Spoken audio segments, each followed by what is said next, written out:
আসসালামু আলাইকুম SSC 26 batch. আশা করি তোমরা সবাই অনেক অনেক বেশি ভালো আছো এবং আজ আমাদের যেহেতু সামনে পরীক্ষা, আমরা কিন্তু চেষ্টা করছি পরীক্ষায় যত ইম্পর্টেন্ট টপিক প্রশ্ন সব কিছু যাতে তোমাদেরকে খুব সুন্দর করে বুঝে একটা গাইডলাইন দিয়ে দিতে পারি।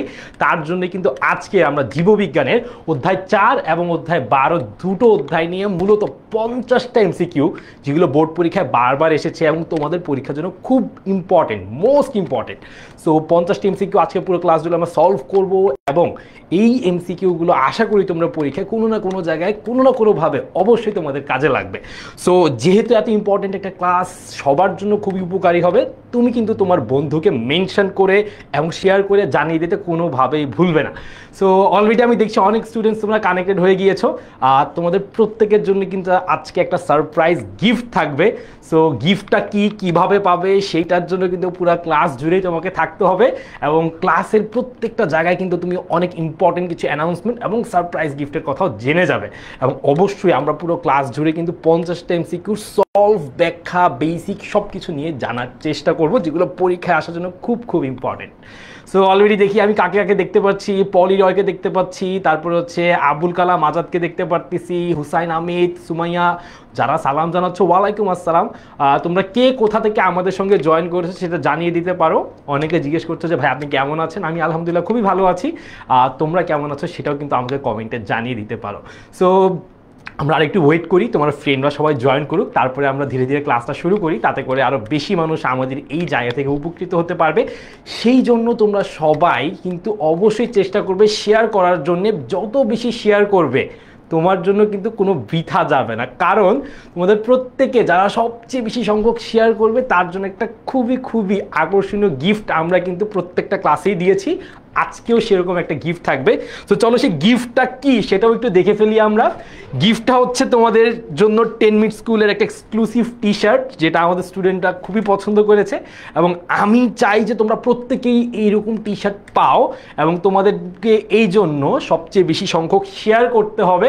এবং তোমাদের একটা জিনিস কিন্তু খুব ইম্পর্টেন্ট, তোমরা শেয়ার করার ক্ষেত্রে কি করো, আমাদের 10 মিনিট স্কুলের যে গ্রুপগুলো আছে, 10 মিনিট স্কুলের সুপার স্টুডেন্টস গ্রুপ, সেখানে আবার শেয়ার করো। আমাদের 10 মিনিট স্কুলের গ্রুপে বারবার শেয়ার করার ফলে তোমার শেয়ারটা কিন্তু কাউন্ট হয় না।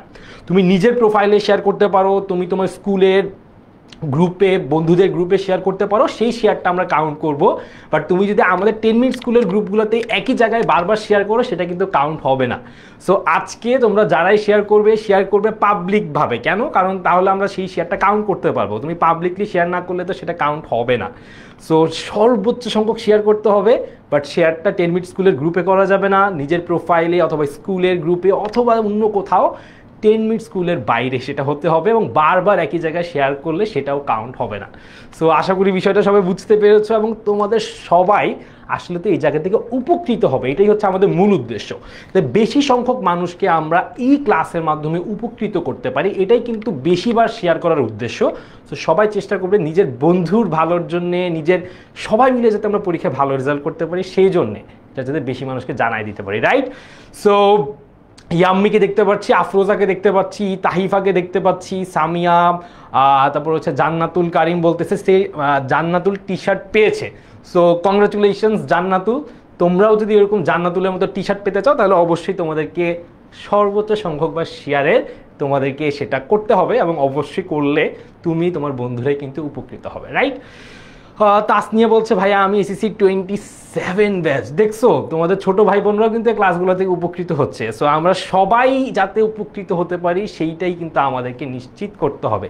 ইস্তারজান, লামিয়া চলে আসছে, মঞ্জু, পারভেজ, সবাই, আমি অনেক আমার অনলাইন ব্যাচের স্টুডেন্ট যারা তাদেরকেও দেখতে পারতেছি। সো অনেকেই আশা করি ক্লাসটাতে আমরা অলরেডি জয়েন্ট হয়ে গিয়েছি, রাইট? সো চলো আমরা দেরি না করি, আমরা আস্তে আস্তে একটু ক্লাসে চলে যাই, তোমাদের সাথে একটু পরিচিত হই। আজকে আমরা মূলত জীববিজ্ঞানের দুইটা চ্যাপ্টার, বেসিক্যালি তোমরা দেখতেই পারতো অধ্যায় 4 এবং অধ্যায় 12, এই দুইটা চ্যাপ্টার নিয়ে মূলত আমাদের পুরো ক্লাসের এমসিকিউগুলো সাজানো। সো অধ্যায় 4টা কেন বা অধ্যায় 12 কেন, এই দুইটা চ্যাপ্টারই খুবই ইম্পর্টেন্ট, পরীক্ষায় আসেই বেশি এবং তোমাদের কাছে অধ্যায় 4টা একটু বেশি নাকি কঠিন লাগে, রাইট? সো অবশ্যই চেষ্টা করব আমরা আজকের ক্লাসটা মনোযোগ দিয়ে করার জন্য, কনসেপ্টগুলো কোন জায়গা থেকে এমসিকিউগুলো বারবার আসে সেই জায়গাগুলোকে বোঝার জন্য, ঠিক আছে? সো আসো আমরা একটু সামনের দিকে আগাই, একটু পরিচিত হই। তাসনিয়া জিজ্ঞেস করতেছে ভাই আমি টি শার্ট পাইছি কিন্তু টি শার্টটা এখনো হাতে পাই নাই। হ্যাঁ তুমি টি শার্ট পাইছো, তোমার হাতে টি শার্টটা পৌঁছায় যাবে। অবশ্যই টি শার্ট তো আর সাথে সাথে পাঠিয়ে দেওয়া যায় না, অবশ্যই আমরা অনেকগুলো টি শার্ট যেহেতু একসাথে হচ্ছে, যারাই উইনার সবাইকে একসঙ্গে আমরা পাঠিয়ে দিব। সো এটা নিয়ে তোমার টি শার্টটা আমাদের কাছেই আছে, তোমার কাছেও খুব শীঘ্রই পৌঁছায় যাবে, ঠিক আছে। So Ariful, Ashrina, Rumpa Nandip, 26 batch, very good. Afrina বলতেছে ওয়ালাইকুম আসসালাম, ইন্টার ফার্স্ট ইয়ারের অনেক, ওরে বাবা, ঠিক আছে। সো কাজে লাগবে সবারই, এই চ্যাপ্টারগুলো সবার জন্যই, তোমাদের জন্য ইম্পর্টেন্ট। যারা এসএসসি 27 তাদের জন্য তো ইম্পর্টেন্টই, বাট 26 যারা তাদের জন্য তো মোস্ট ইম্পর্টেন্ট এটা চ্যাপ্টার। সো আমার সাথে তো যেহেতু অনেকের পরিচয় আছে, অনেকেই দেখছে আমার অনলাইন ব্যাচের স্টুডেন্টরা অলরেডি কানেক্টেড, যাদের সাথে পরিচয় নাই, আমি আবদুল্লাহ, পড়াশোনা করতেছি হচ্ছে ঢাকা বিশ্ববিদ্যালয়ের ফার্মেসি বিভাগে, আর তোমাদেরকে হচ্ছে বায়োলজি পড়াইতেছি প্রায় অনেক দিন ধরেই হয়ে গেল। সো আশা করি সামনের দিকে ওইরকম অবশ্যই অনেক ক্লাস তোমাদের সাথে পাবো। যেহেতু তোমাদের এটা ফেসবুকের ক্লাস, এখানে হয়তো বা আমাদের সাথে একটু কম ক্লাস হয়, বাট যারা আমাদের অনলাইন ব্যাচের স্টুডেন্ট আছে তাদের সাথে কিন্তু প্রতিনিয়ত অনেক ক্লাসই হয়। সো অনেক স্টুডেন্টকে অলরেডি আমি দেখতে পারতেছি তারা কিন্তু জয়েন হয়ে গেছে।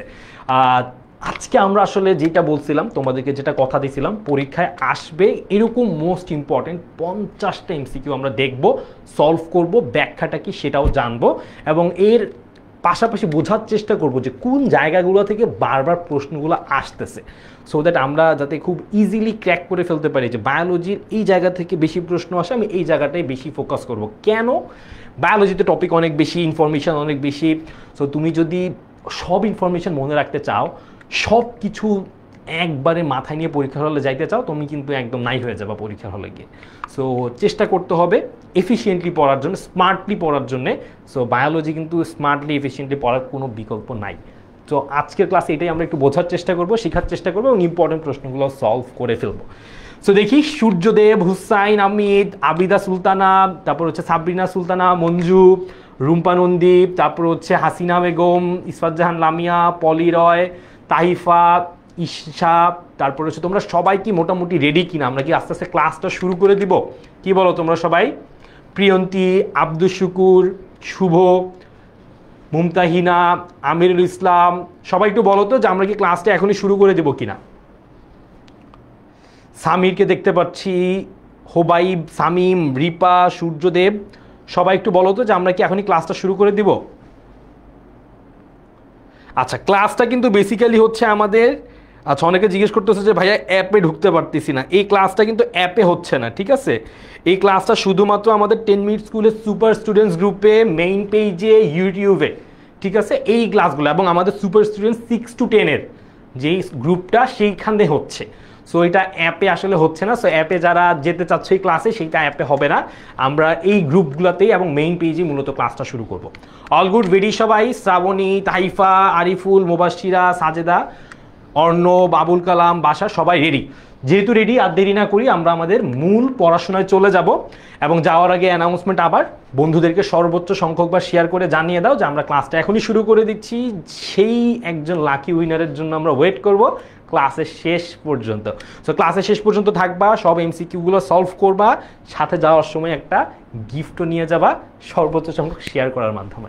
চলো, সো প্রথম যে এমসিকিউটা সবাই দেখতে পাচ্ছি আমরা, স্ক্রিনটা ক্লিয়ার? All good? হ্যাঁ, এফবিতেই কি শেয়ার করব? নাসমিন, রাইট, তুমি ফেসবুকেই শেয়ার করবা, তুমি তোমার প্রোফাইলে শেয়ার করবা, বা তোমার নিজের স্কুলের গ্রুপে, বন্ধুদের গ্রুপে শেয়ার করবা, ঠিক আছে? ওকে।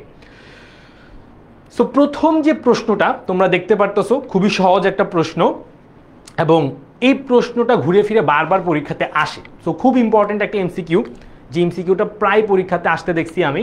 বাট এই জিনিসটা একটা ঝামেলা আছে, সেটা হচ্ছে আমি বলছি বায়োলজির কিছু প্রশ্ন আছে, যে প্রশ্নগুলো তুমি জাস্ট একটু কমন সেন্স ইউজ করে, বা তুমি যা পড়ছো সেগুলো থেকে ABCD অপশানগুলো দেখে বুঝে ফেলতে পারবা যে এটা হবে, এটা হবে না।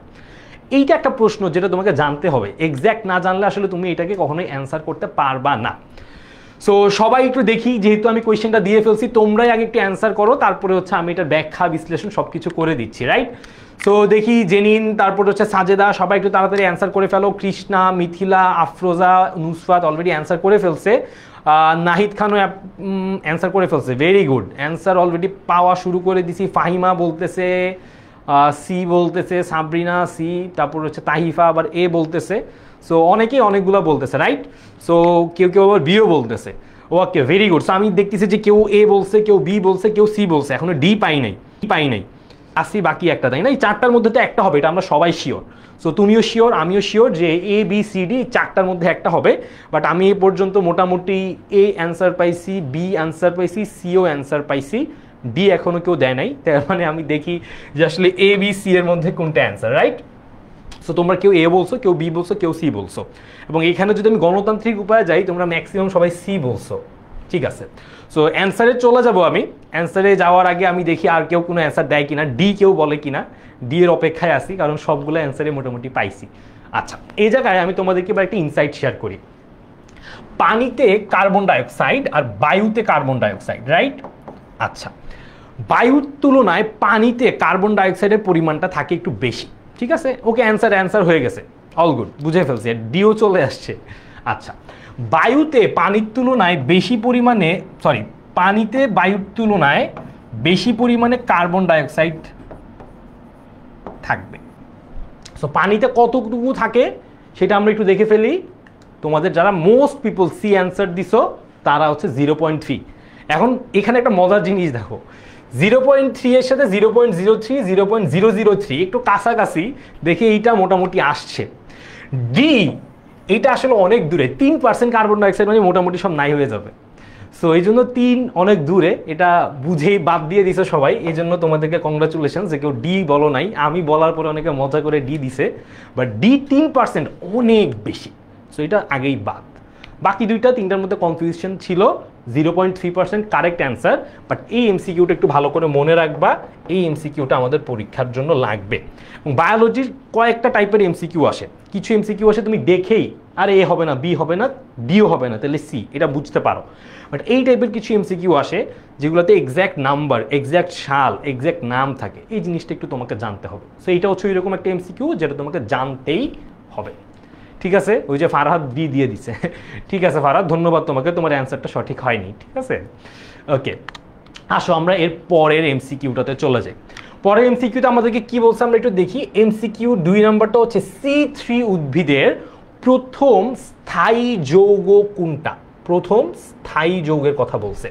C3 উদ্ভিদ আছে 2 ধরনের, একটা হচ্ছে C3 আর একটা হচ্ছে C4। এবার একটু দেখি কয়জন এটা কারেক্ট অ্যান্সারটা ঠিকঠাক দিতে পারে। কি অবস্থা দেখি। C3 উদ্ভিদের প্রথম স্থায়ী যৌগ কোনটা? ফাহিমা তাবাসসুম অ্যান্সার করতেছে বি। প্রত্যয় বি। রুমা রানী বলতেছে বি। সো দেখি কি অবস্থা। নুসরাত আবার কেউ এ বলতেছে।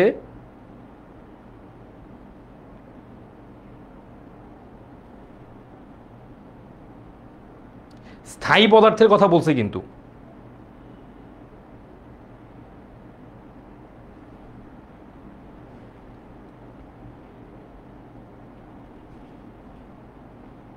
ওকে, so B B B B maximum answer B পাচ্ছি।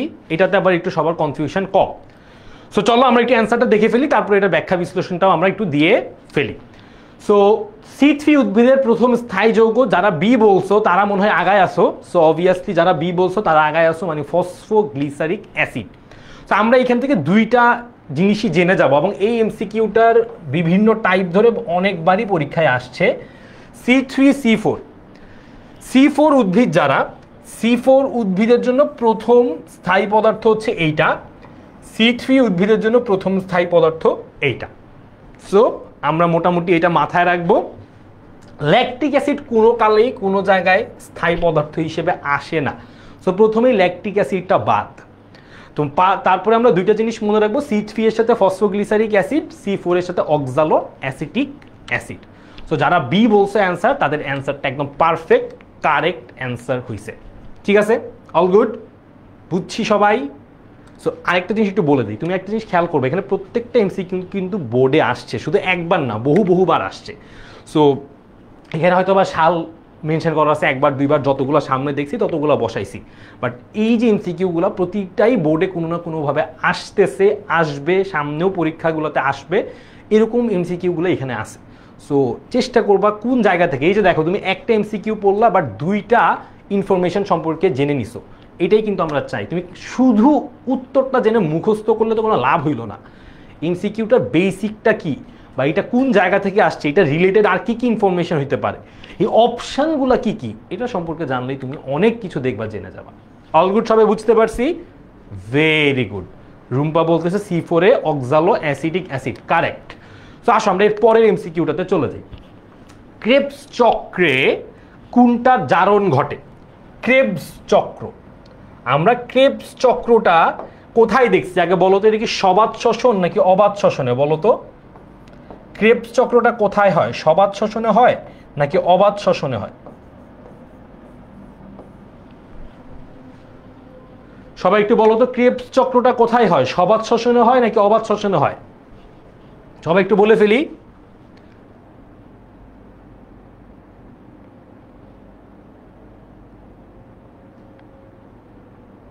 সবাত শ্বসন নাকি অবাত শ্বসন?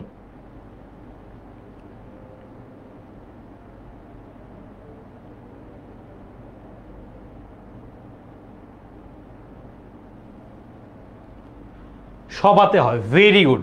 সো আমি দেখতে পাচ্ছি জান্নাত বলছে, ফারিহা বলছে, সিফাত বলছে, জিয়ন বলছে সবাত, ভেরি গুড। রিমো বলে দিছে যে সবাত শ্বসনে ক্রেবস চক্র হয়।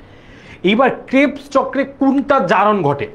Glucose, pyruvic acid, adenosine triphosphate নাকি অ্যাসিটাইল কোএনজাইম, কোনটা? প্রথম কথা হচ্ছে আমি যদি তোমাকে এখানে একটু শিখাই যে তুমি কয়েকটা কমায় ফেলো, তুমি কয়টা অপশন কমায় ফেলো। প্রথম কথা হচ্ছে অ্যাডিনোসিন ট্রাইফসফেটের জারণ, এটা আসলে কোনো সেন্সই মেক করে না, সেটা বাদ। গ্লুকোজ, গ্লুকোজ তো একদম প্রথম ধাপ, সবাত শ্বসনের শুরুতেই তো গ্লুকোজটা ভেঙে যাবে। সো গ্লুকোজ তো এতদিন পর্যন্ত, এত দূর পর্যন্ত থাকবে না, ঠিক আছে? ক্রেবস চক্র হচ্ছে সবাত শ্বসনের কত নাম্বার ধাপ? সবাত শ্বসনের তৃতীয় ধাপ হচ্ছে তোমার ক্রেবস চক্র। সে জায়গা পর্যন্ত তো গ্লুকোজ অবশিষ্ট থাকবে না, গ্লুকোজ তো প্রথম ধাপেই ভেঙে যাবে। সো তৃতীয় ধাপ পর্যন্ত এটা বাদ। আর আছে দুইটা যেটা একটু কনফিউজিং মনে হইতে পারে, একটা হইতে পারে পাইরুভিক অ্যাসিড আর একটা হইতে পারে অ্যাসিটাইল কোএনজাইম। তো দেখি সবাই কি অ্যান্সার দেয়। জয়া, আমিরুল, তাহিফা, তারপরে হচ্ছে তিথি, সাজেদা ডি বলতেছে, আফরিনা বি বলতেছে। সো এবার একটু মনে হয় যে হাড্ডাহাড্ডি খেলা জমে গেছে। বি বি বি আসতেছে, কেউ আবার ডি বলতেছে, কেউ বি বলতেছে, কেউ ডি বলতেছে। ভাই দেখছো, আমি যে দুইটা অপশান বাদ দিয়ে দিলাম, এখন বাকি দুইটার মধ্যে মারামারি লেগে গেছে, ঠিক আছে? আচ্ছা, প্রথম কথা হচ্ছে ক্রেবস চক্রের তৃতীয় ধাপ যেটা, প্রথম ধাপে গ্লুকোজ ভেঙে যাবে, গ্লুকোজ ভেঙে পাইরুভিক অ্যাসিড বানাবে, পাইরুভিক অ্যাসিড ভেঙে যাবে, তারপরে আসবে অ্যাসিটাইল কোএনজাইম। তাহলে একটু খেয়াল করো সবাই, প্রথমে গ্লুকোজটা ভেঙে যাবে, ভেঙে একটু মনে রাখবা, একটা এমসিকিউ দিয়ে তুমি কিন্তু তিনটা ধাপের বেসিক সম্পর্কে বুঝে ফেলবা। প্রথমে গ্লুকোজ ভেঙে যাবে, বানাবে পাইরুভিক অ্যাসিড, পাইরুভিক অ্যাসিড ভেঙে বানাবে অ্যাসিটাইল কোএনজাইম, ঠিক আছে? মাঝে মাঝে এটিপিগুলো তো আসবেই, কিন্তু এটিপিটা কখনোই এরকম ধাপে ধাপে কোনো স্পেসিফিক প্রোডাক্ট হিসেবে আসবে না। বুঝছি সবাই? বুঝছি সবার কাছে ক্লিয়ার? আচ্ছা, নাসিম বলছে ভাইয়া নামাজের ব্রেক দিবেন না? হ্যাঁ, নামাজের ব্রেক দিব, আমরা আর দুইটা এমসিকিউ পড়ি, তারপরে নামাজের ব্রেক দিয়ে দেবো, ঠিক আছে? বুঝতে পারছি সবাই? Very good. আসো এরপরের এমসিকিউটা খেয়াল করি সবাই। অ্যাসিটাইল কোএ সৃষ্টির ধাপটাতে যে কয়টা এটিপি উৎপন্ন হয় তার 4 গুণ এটিপি উৎপন্ন হয় কোন ধাপে? ভেরি ইম্পর্টেন্ট, ভেরি ইম্পর্টেন্ট এই টপিকটা, ঠিক আছে? খুবই ট্রিকি একটা কোয়েশ্চেন, আসছে বরিশাল বোর্ডের 19 সালে। এই এমসিকিউটা যে পারছিল তারে কয়টা সেলিউট দিতে হবে, কারণ এই এমসিকিউটা অনেক ট্রিকি করে বানাইছে। আচ্ছা আসো, অ্যাসিটাইল কোএ সৃষ্টি হয়, সবাই একটু বলো তো অ্যাসিটাইল কোএ এইটা কোন ধাপে সৃষ্টি হয় সবাত শ্বসনের? সবাত শ্বসনের কোন ধাপে অ্যাসিটাইল কোএটা সৃষ্টি হয় সবাই বলো তো? অ্যাসিটাইল কোএর কোন ধাপে?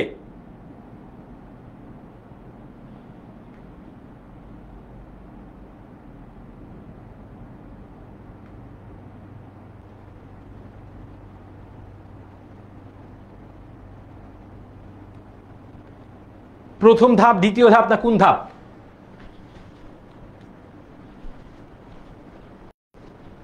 ভেরি গুড, দ্বিতীয় ধাপ, দ্বিতীয় ধাপ, ভেরি গুড। একটু আগে তো বলে দিলাম, একটু আগে বলে দিলাম, রাইট? সো অ্যাসিটাইল কোএনজাইম যে ধাপটাতে তৈরি হয় সে ধাপটাতে যে কয়টা এটিপি উৎপন্ন হয় তাইলে আমরা সেই ধাপে কয়টা এটিপি পাই?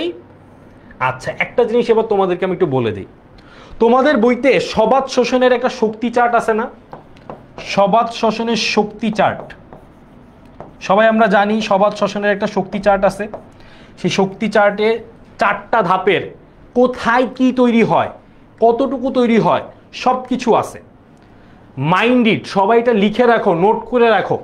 এই শক্তি চার্টটা যদি তুমি ভালো করে পড়ো, এই শক্তি চার্টটা যদি তুমি ভালো করে পড়ো, অ্যাটলিস্ট 6 থেকে 8 মার্কস তুমি পরীক্ষাতে পাবা। 6 থেকে 8 মার্কস শুধু একটা শক্তি চার্ট পড়লে। কেমনে ভাইয়া? এই জায়গা থেকে সিকিউতে প্রশ্ন আসে, 3 নম্বর প্রশ্ন বা 4 নম্বরের প্রশ্ন, 3 বা 4, তো এখানেই 3-4 মার্কস চলে আসছে। আবার কি হয়, এইখান থেকে অ্যাটলিস্ট 2 থেকে 3টা এমসিকিউ আসে, 2 থেকে 3টা এমসিকিউ। তাইলে তুমি এবার নিজে একটু হিসাব করো যে একটা টেবিল ভাইয়া একটু স্মার্টলি পড়লে তুমি 6 থেকে 8 মার্কস পরীক্ষাতে এখান থেকে অ্যান্সার করতে পারতোস। ওই টেবিলটা আমি কেন বাদ দিব? তো সবাই কি করে, ওই টেবিলটা ভাই কঠিন লাগে। কি কঠিন লাগে? তোমার এই চারটার মধ্যে ভাই এত কিছু আছে, একটু জাস্ট স্মার্টলি বললেই তুমি সবগুলা জিনিস মনে রাখতে পারবা, কোনো ব্যাপারই না।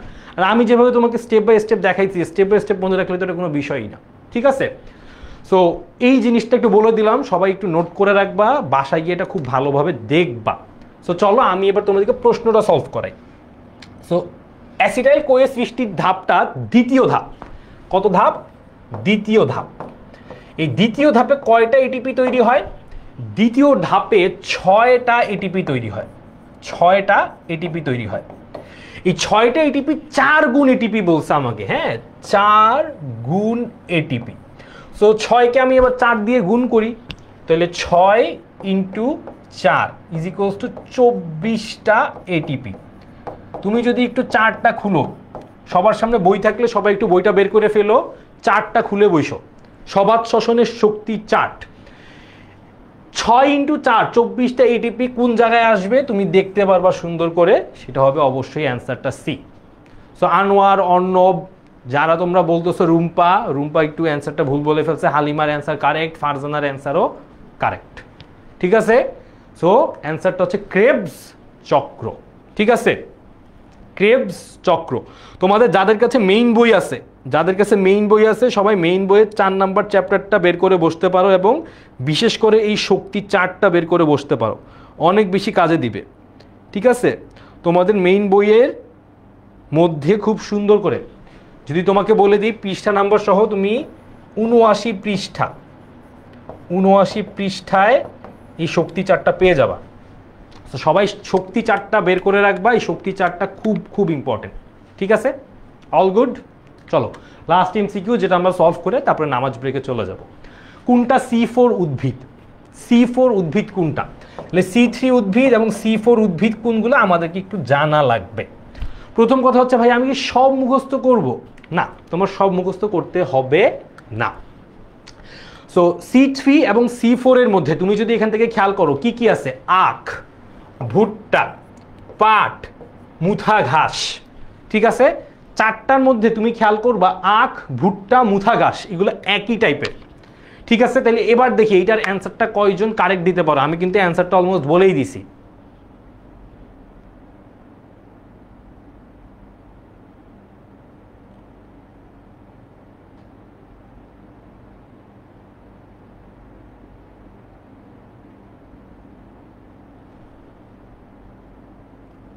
ঠিক আছে, ওকে। সো এর মধ্যে খেয়াল করো যে কোনটা C3 কোনটা C4। প্রথম কথা হচ্ছে আখ, ভুট্টা, মুথা ঘাস এগুলো সব হচ্ছে তোমার C4, বললাম যেহেতু সবগুলো একই টাইপের। তাহলে কোনটা C3? এইটাই হচ্ছে তোমার শুধুমাত্র C3। সো প্রশ্ন এটা হবে কোনটা C3 উদ্ভিদ, ঠিক আছে? সো এটা আমার এই C3 এর জায়গায় C4 হয়ে গেছে, ঠিক আছে? সো C3 উদ্ভিদ কোনটা? এখানের মধ্যে দেখো 1 নাম্বার মানে A, B আর D এগুলো সব C4। তুমি সবসময় যেটা মাথায় রাখবা C4 গুলা কম, C4 গুলো একটু মনে রাখলেই হয়। যেমন আখ, ভুট্টা, যে কোনো ঘাস জাতীয় উদ্ভিদ সবগুলাই C4 হয়। তো C4 গুলা মনে রাখবো, C3টা অটোমেটিক বের করে ফেলবো। সো কারেক্ট অ্যান্সার কি? C3 উদ্ভিদ, প্রশ্নটা C3 হবে। এবং সিড ফ্রি উদ্ভিদ হচ্ছে অ্যাকচুয়ালি কে? পাট। সিড ফ্রি উদ্ভিদ কে? সিড ফ্রি উদ্ভিদ হচ্ছে পাট। বুঝতে পারছি এই পর্যন্ত সবাই?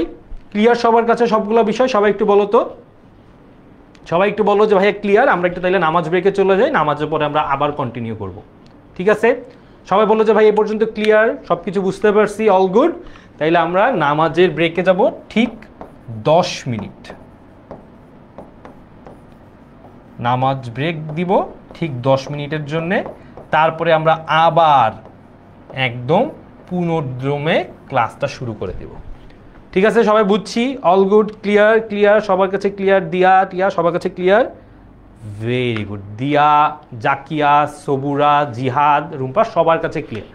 যেহেতু সবার কাছে ক্লিয়ার, তাইলে আমরা হচ্ছে নামাজের ব্রেকের পরে আবার পুরো জিনিসটা কন্টিনিউ করব। সবাই একটু জাস্ট নামাজের ব্রেকের পরেই চলে আসবা। এখন বাজতেছে হচ্ছে কয়টা সবাই একটু বলো তো? এখন বাজতেছে হচ্ছে ঠিক 7:56, 6:56। সো আমরা 6:56 থেকে ঠিক 10 মিনিটের ব্রেকে যাচ্ছি। তার মানে আমরা ব্যাক করব 7:06। ওকে, সো সবাই ব্রেকের পরে আবার চলে আসো ক্লাসে।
সো ওয়েলকাম ব্যাক স্টুডেন্টসরা, তোমরা এতক্ষণ ধরে একটা নামাজের ব্রেকে ছিল, 10টা মিনিটের নামাজের ব্রেক। সো যেহেতু মোটামুটি 7:06 বেজে গেছে, আমরা আমাদের ক্লাসটা ধীরে ধীরে শুরু করে দিতে পারি। সবাইকে আবারও স্বাগতম জানাচ্ছি আজকে ক্লাসে।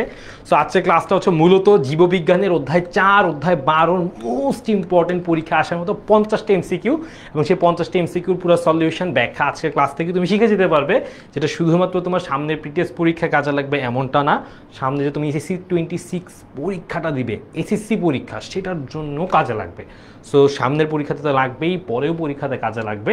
সো কোনোভাবেই যাতে তোমার কোনো ফ্রেন্ডের তোমার কোনোভাবে ক্লাসের কোনো টপিক যাতে মিস না হয় সেটা ইনশিওর করতে হবে। এবং আজকের ক্লাসে যাতে তোমরা থাকো, তোমাদেরকে মোটিভেটেড করার জন্য, তোমাদেরকে আরও ইন্সপায়ার করার জন্য আমরা তোমাদের জন্য ইম্পর্টেন্ট এবং যত রকমের এমসিকিউ ভালো করে আনা পসিবল সবগুলাই নিয়ে আসছি ক্লাসে। আর আরেকটা বিষয় হচ্ছে, তোমরা যাতে ক্লাসে থাকো, মোটিভেটেড থাকো, একটা গিফট পাইলে তো সবারই ভালো লাগে, তাই না? তোমাদের জন্য একটা গিফট, একটা টি শার্ট তো বলছি আসেই, যারা হচ্ছে সর্বোচ্চ সংখ্যক বা শেয়ার করবে, এবং শেয়ারটা অবশ্যই নিজের প্রোফাইলে বা 10 মিনিট স্কুলের বাইরের গ্রুপগুলোতে করতে হবে। সো টি শার্টটা অনেকেই বলতেছিল ভাই টি শার্ট আমি পাইছি, যারা পাইছো অলরেডি তাদের কাছে এখনও এই টি শার্টটা পৌঁছায় নাই। সো এই টি শার্টটা হোপফুলি শীঘ্রই তোমাদের কাছে পৌঁছায় যাবে। আমাদের কাছে টি শার্টগুলো আসছে, ভয় পাওয়ার কোনো কারণ নাই। যারা বলতেছিল যে ভাই টি শার্ট পাইছি কিন্তু আমার হাতে এখনও পৌঁছায় না, তো এই টি শার্টটা যারা পাইছো তাদের কাছে পৌঁছায় যাবে। আজকে যারা সর্বোচ্চ সংখ্যক শেয়ার করে ফ্রেন্ডদেরকে জানাই দিবা যে আমরা তো ইম্পর্টেন্ট একটা ক্লাস করতেছি, তারা তো অবশ্যই পাবা। ঠিক আছে, অল গুড, আমরা শুরু করে দিই। ওকে, সো শুভ সাহা বলতেছিল যে ভাইয়া আপনার ক্লাস অনেক বেশি ভালো লাগে। সো আমি আমার সায়েন্সের সব ফ্রেন্ডদেরকে শেয়ার করে দিছি। ভেরি গুড শুভ সাহা। আমরা আস্তে আস্তে আমাদের সামনের যেই ইম্পর্টেন্ট এমসিকিউগুলো সেগুলো শুরু করে দেই। ঠিক আছে, অল গুড। হ্যাঁ, শুভ বলতেছে ভাইয়া 10 মিনিট স্কুলে ভর্তি হতে পারবে কিনা? অবশ্যই পারবে। তুমি জাস্ট যে কোনো 10 মিনিট স্কুল সংক্রান্ত যে কোনো প্রয়োজনে তুমি 16910 এই নাম্বারটাতে তোমার যা কিছু জানার প্রয়োজন সব কিছু তুমি জেনে নিতে পারবে। 10 মিনিট স্কুল সম্পর্কিত আমাদের সব তথ্য এখানে গেলেই তুমি পাবা। ঠিক আছে, অনেকগুলো শেয়ার করে দিয়েছে পলি ভাই, thank you so much. All good, সবাই চলে আসছে, আমরা আস্তে আস্তে ক্লাসটা শুরু করে দিই। আসো, কোন মৌলের উপস্থিতির জন্য রক্তের রংটা লাল কালার হয়? সো আমাদেরকে বলছে রক্তের রংটা লাল রং কেন হয়, এইটা হচ্ছে কোন মৌলের উপস্থিতির জন্য। তো আমরা একটু দেখি এখানে কি কি মৌল আছে। ক্যালসিয়াম আছে, পটাশিয়াম আছে। তো আমি একটু লিখে দিই, ক্যালসিয়াম, তারপর হচ্ছে পটাশিয়াম, তারপরে হচ্ছে ম্যাগনেসিয়াম, তারপরে হচ্ছে ক্যালসিয়াম, পটাশিয়াম, ম্যাগনেসিয়াম এবং হচ্ছে আয়রন। এই হচ্ছে তোমাদের 4টা এখান থেকে দিয়ে দিছি। এবার প্রশ্ন হচ্ছে যে এর মধ্যে কোনটা রক্তে থাকে। তো আমরা সবাই জানি যে রক্তের মধ্যে কি থাকে, রক্তের মধ্যে থাকে হিমোগ্লোবিন। এই হিমোগ্লোবিনের জন্যই মূলত রক্তের রংটা লাল রং হয়, রাইট? সো এই যে হিমোগ্লোবিনের জন্য রক্তের রংটা লাল হয়, এই হিম যে অংশটা, এটার মধ্যে থাকে হচ্ছে আয়রন বা Fe। সো আমরা অলরেডি অ্যান্সারটা বুঝে ফেলছি যে কিভাবে জিনিসটা আসলো। রক্তের রং লাল হয় কিসের জন্য? হিমোগ্লোবিনের জন্য। হিমোগ্লোবিনের মধ্যে কি থাকে? আয়রন থাকে। সো অ্যান্সারটা ইজ সিম্পল। ঠিক আছে, সো আমরা ক্যালসিয়াম, পটাশিয়াম, ম্যাগনেসিয়াম, আয়রনের মধ্যে থেকে অবভিয়াসলি অ্যান্সার চুজ করবো কোনটা? আয়রন। বুঝে গেছি, সহজ প্রশ্ন। আসো, এই প্রশ্নটা একটু হচ্ছে টেকনিক্যাল প্রশ্ন, সো এটা একটু বুঝতে হবে সবাইকে। এবং তুমি একটা জিনিস খেয়াল করবা, অধ্যায় 4-এর প্রশ্নগুলো অনেকটাই কেমিস্ট্রির সাথে রিলেটেড। সো যারা কেমিস্ট্রি একটু ভালো পারো তাদের জন্য এই চ্যাপ্টারটা আরও ইজি। যারা একটু মনে হয় যে না কেমিস্ট্রি কঠিন, খুব একটা লাগে তা না, বাট একটু চিনতে হয়। হ্যাঁ, ধরো তোমাকে একটা জায়গায় যাইতে বললাম, ওই জায়গাটা তুমি আগে ধরো কখনো যাও নাই, বাট কোথায় যাবা সেই নামগুলো তো একটু জানতে হবে। হ্যাঁ, ধরো তুমি ঢাকা থেকে চট্টগ্রাম যাবা। সো চট্টগ্রাম যদি যাইতে হয়, চট্টগ্রামের কোন জায়গায় যাবা, কোন বাস স্ট্যান্ডে নামবা, এগুলো তো ছোটোখাটো জিনিস জানতেই হবে। ঠিক একই রকম কেমিস্ট্রি কিছু বেসিক জিনিস যদি না জানো তাহলে এই চ্যাপ্টারটা একটু কঠিন হবে। অবাধ শ্বসনে কোনটা তৈরি হয়? আমরা জানি সবসময় অবাধ শ্বসনে অক্সিজেন কি হয়? অক্সিজেনটা লাগে না। হ্যাঁ, অক্সিজেন থাকলে যে হবে না এরকম না, অক্সিজেনটা প্রয়োজন হয় না, অত্যাবশ্যকীয় না। সো অক্সিজেন যদি না থাকে, আমরা জানি অবাধ শ্বসন হয়, এবং সেই অবাধ শ্বসনে মূলত যে জিনিসগুলো তৈরি হয় সেগুলো হচ্ছে ল্যাকটিক অ্যাসিড, ইথানল এবং কার্বন ডাইঅক্সাইড। সো এর মধ্যে যদি তোমরা খেয়াল করো, একটু সংকেতগুলো বলছি জানতে হবে, এবং সংকেতগুলো তোমার এখান থেকে একটু ঠিক করে দিই। 2-1টা জিনিস অনেক সময় ভুল চলে আসে, টাইপিং মিস্টেক। সো এইখান থেকে দেখো তো কোন জিনিসটার সাথে এটা একটু মিলতেছে, lactic acid, ethanol, carbon dioxide. প্রথম কথা হচ্ছে এখানে কার্বন ডাইঅক্সাইড নাই, তাহলে ল্যাকটিক অ্যাসিড বা ইথানল আছে কিনা আমরা একটু দেখে ফেলি। সবাই একটু বলো, সবাই একটু বলো কোনটা হবে অ্যান্সার। সি বলতেছে। এই অবাধ শ্বসনে গ্লুকোজ তৈরি হয়, শ্বসনে কি কখনো গ্লুকোজ তৈরি হবে? সবাই বলো তো, গ্লুকোজ কি তৈরি হয় না ভেঙে যায়? গ্লুকোজ তো ভেঙে যায়, নাই হয়ে যায়, এটা তৈরি হয় কেমনি? আমি জিজ্ঞেস করছি অবাধ শ্বসনে কোনটা উৎপন্ন হয়। আচ্ছা, পানি বলতেছে কেউ কেউ, বাট দেখো আমি এখানে তিনটা অপশন লিখে রাখছি, ল্যাকটিক অ্যাসিড, ইথানল আর হচ্ছে কি কার্বন ডাইঅক্সাইড। সো ইথানল মানে কি? ইথানল মানে অ্যালকোহল। সো ইথানলের সংকেত এইটা, ইথানলের সংকেত এইটা। ল্যাকটিক অ্যাসিডের সংকেতটাও মোটামুটি কাছাকাছি, বাট এইখানে কি দিছে C3H4 না হয়ে H6 হবে এবং O3, এজন্য বললাম এই সংকেতটা একটু জানতে হবে, এটা একটু টেকনিক্যাল প্রশ্ন ছিল। সো ল্যাকটিক অ্যাসিডের সংকেতটা জাস্ট H4 এর জায়গায় 6 হইলে হয়ে যাইতো, বাট তাছাড়া এটার অ্যান্সার কি হবে? এটার অ্যান্সারটা হবে C2H5OH, C2H5OH, মানে অ্যান্সারটা কি? অ্যান্সারটা হচ্ছে বি। অল গুড, বুঝতে পারছি সবাই? সবার কাছে ক্লিয়ার বিষয়টা? অল গুড, চলো তাহলে আমরা যাই এর পরের এমসিকিউটাতে। আগে যেটা বলছি যে ভাই কিছু এমসিকিউ আছে যেগুলো তোমাকে একটু মনে রাখতে হবে, এটা হচ্ছে সেরকম একটা এমসিকিউ যেখানে জিজ্ঞেস করছে ক্লোরোফিল। এই ক্লোরোফিলটা কোথায় থাকে? ক্লোরোফিলটা থাকে ক্লোরোপ্লাস্টে বা সবুজ রঙের প্লাস্টিডের ভেতরে থাকে। যে ক্লোরোপ্লাস্ট এর ভেতরে থাকবে হচ্ছে ক্লোরোফিল, এবং সেই ক্লোরোফিলের মধ্যে বলতেছে কোন উপকরণগুলা প্রধান। এখন এইটা বাবা যদি তুমি না জানো তাহলে অ্যান্সার করা খুবই কঠিন হয়ে যাবে তোমার জন্য, কারণ আমি বলছি বায়োলজি কিছু এমসিকিউ তুমি জাস্ট একটু অপশানগুলো দেখে দেখে অ্যান্সার করতে পারবা, আর কিছু আছে যেগুলো তোমাকে জানতেই হবে। এটা হচ্ছে জানতেই হবে টাইপ একটা এমসিকিউ, ঠিক আছে? সো দেখি সবাই একটু এটার অ্যান্সার করে ফেলো, সবাই এটার একটু অ্যান্সার করে ফেলো।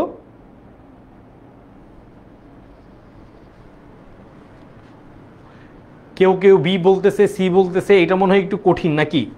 বি বি বি, আচ্ছা অল গুড, একটু কনফিউজড হয়ে গেছে সবাই। তো চলো আমরা এটা অ্যান্সারটা দেখে ফেলি। এটা হচ্ছে মূলত ম্যাগনেসিয়াম এবং নাইট্রোজেন। নাইট্রোজেন এবং ম্যাগনেসিয়াম হচ্ছে ক্লোরোফিলের প্রধান দুইটা উপকরণ। সো এইটা একটু মনে রাখতে হবে।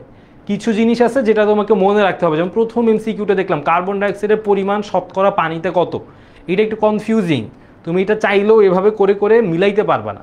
সো এইটাও সেম একটু মনে রাখতে হবে, ম্যাগনেসিয়াম এবং নাইট্রোজেন হচ্ছে ক্লোরোফিলের প্রধান উপকরণ। ঠিক আছে, বুঝে ফেলছি এইটা। এর পরেরটাই যাই, এইটা পারতেই হবে তোমাদেরকে। এটা যারা পারবা না আমি তোমাদেরকে মনে করবো যে তোমরা আসলে চ্যাপ্টারটা পড়ো নাই, খুবই মন খারাপ হবে, কারণ এই জিনিসটা এত এত এত কমন এবং এত এত বেশিবার আসে। কোনটাকে জৈব মুদ্রা বলা হয় এইটাতে আমি কোনো কিছু বলবো না, এটা জাস্ট অ্যান্সারটা বলবো, কারণ এইটা অনেক অনেকবার আমরা পড়ছি, অনেক অনেকবার আসে।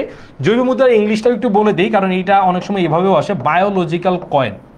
সো বায়োলজিক্যাল কয়েন আমরা কোনটাকে বলবো সেটাও আমরা অ্যাকচুয়ালি এখান থেকে বুঝতে পারবো। সো দেখি সবাই এটার অ্যান্সার তাড়াতাড়ি করতে হবে, খুবই তাড়াতাড়ি অ্যান্সারটা করতে হবে, বাট তাড়াতাড়ি অ্যান্সার করতে গিয়ে ভুল করা যাবে না, তাড়াতাড়ি অ্যান্সার করতে গিয়ে কোনোভাবেই ভুল করা যাবে না।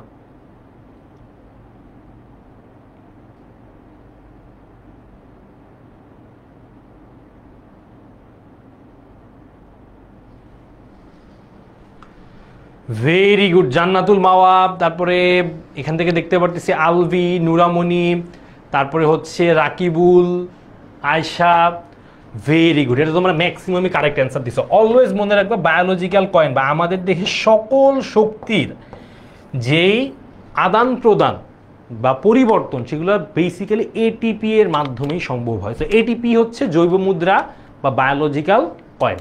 এটা কিন্তু খুবই একটা ইম্পর্টেন্ট এমসিকিউ, এটা কোনোভাবেই যাতে কখনো পরীক্ষা আসলে ভুল না হয়, ঠিক আছে? আসো, সো আমরা যেহেতু এত সুন্দর করে তোমাদেরকে সব কিছুর প্রিপারেশন নেওয়াইতেছি, তো আজকে বায়োলজি ক্লাস করলা, বায়োলজি শুধু কি পড়তেছো? তুমি এমসিকিউ পড়তেছো, তোমার বায়োলজিতে সিকিউ পড়া লাগবে, কোন টপিকগুলো আরও ইম্পর্টেন্ট অন্যান্য চ্যাপ্টারে সেগুলো জানতে পারবা। যেমন আমি এখন ক্লাস করতেছি শুধু 2টা চ্যাপ্টার, বাট এরকম তো আরও অনেকগুলো চ্যাপ্টার আছে, ওগুলা কিভাবে কি করব। এরকম পুরা বিষয় প্লাস হচ্ছে বায়োলজিতে আমরা বই দাগায় পড়ি, কারণ বইয়ের কিছু ইম্পর্টেন্ট লাইন পরীক্ষাতে বারবার আসে, সেই লাইনগুলো কোনগুলো যদি তুমি জানতে চাও বা এটা যদি তুমি পাইতে চাও, তুমি আমাদের একদম ফ্রি একটা কোর্স, সবাই এটাতে এনরোল করতে পারবা, দশম শ্রেণীর প্রি টেস্ট পরীক্ষা প্রস্তুতি কোর্স। তো তুমি যদি প্রি টেস্টের জন্য প্রস্তুতি নিতে চাও, একটা 100 out of 100 একটা প্রস্তুতি, 100-তে 100 একটা প্রস্তুতি, তুমি এখানে জাস্ট এনরোল করো, কোনো কোর্স ফি লাগবে না, কিছুই লাগবে না, তুমি জাস্ট দেখবা যে এখানে আমাদের পুরা আমরা যে 10 মিনিট স্কুলে তোমাদেরকে পরীক্ষায় ভালো করে কীভাবে প্রিপারেশন নিবা সেটার আইডিয়াটা পুরা কোর্স আকার এখানে সাজানো আছে, এবং 6টা সাবজেক্ট, যে 6টা সাবজেক্ট আমরা তোমাদেরকে অনলাইন ব্যাচে পড়াই, সেই 6টা সাবজেক্টই এখানে পুরাটা কভার করা আছে। তো তুমি এখানে কী কী পাবা, দাগানো বই পাবা, স্পেশাল সাজেশন পাবা, তারপর হচ্ছে রেকর্ডেড ক্লাস পাবা, সব কিছু এখানে পেয়ে যাবা। তো জাস্ট এই কোর্সটাতে ফ্রিতে অনলাইন করে এনরোল করে ফেলো, তুমি এখানে সব কিছু পেয়ে যাবা। ঠিক আছে, অলওয়েজ বুঝতেছে কি জান্নাতুল মামা 9-এর কিছু হবে ভাইয়া, ওকে ভালো লাগে তাই করতেছে, ভেরি গুড। তোমাদেরও পরীক্ষার আগে দিয়ে হবে জান্নাতুল মামা, কোনো সমস্যা নাই। সো চলো আমরা নেক্সট এমসিকিউটা করে ফেলি। ইস্টের অবাধ শ্বসন, সো আমরা এখানে অবাধ শ্বসনটা পেয়ে গেছি, রাইট? অবাধ শ্বসনে কোনটা তৈরি হয় এটা আমাকে জিজ্ঞেস করছে, আমি একটু আগে লিখে দিছি অবাধ শ্বসনে কি কি জিনিস তৈরি হতে পারে। অবাধ শ্বসনে তৈরি হয় হচ্ছে ইথানল বা ইথাইল অ্যালকোহল আর কার্বন ডাইঅক্সাইড, এটা একটু আগে জাস্ট আমরা দেখে আসলাম। দেখো একই প্রশ্ন কতভাবে করা যায়, কত রকম উপায়ে করা যায়। একটু আগে আমি দেখছি অবাধ শ্বসনে কি কি তৈরি হয়, এরপরে আবার জিজ্ঞেস করছি ইস্টের অবাধ শ্বসনে কোনটা তৈরি হয়। বাবা অবাধ শ্বসন তো অবাধ শ্বসন, ইস্টের হোক আর জারি হোক। সো এই যে দেখো এখান থেকে অ্যান্সারটা খুবই সহজ, সবাই বলে দিতে পারবা অ্যান্সারটা কি? অ্যান্সারটা হচ্ছে এই যে ইথাইল অ্যালকোহল, ইথানলের আরেকটা নাম হচ্ছে ইথাইল অ্যালকোহল, সাথে কার্বন ডাইঅক্সাইড।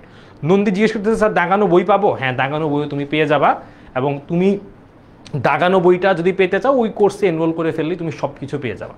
ঠিক আছে, অল গুড, বুঝে ফেলছি সবাই? আসো তাইলে একই রকম প্রশ্ন অনেকভাবে, মানে তোমার বিভিন্ন জায়গায় বিভিন্নভাবে আসবে, উত্তর সেম, বা বেসিকটা বুঝতে পারলে সবগুলোই তুমি অ্যান্সার করতে পারবা। চলো যাই নেক্সটটাতে যাই। কোনটাতে নাইট্রোজেনের বেস পাওয়া যায়?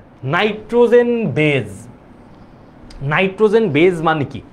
ধরো আমরা যেগুলো শিখছি, কি কি শিখছি আমরা? শিখছি হচ্ছে অ্যাডিনিন, গুয়ানিন, সাইটোসিন, যা কিছু শিখছি ডিএনএ এবং আরএনএ এর মধ্যে, অ্যাডিনিন, গুয়ানিন,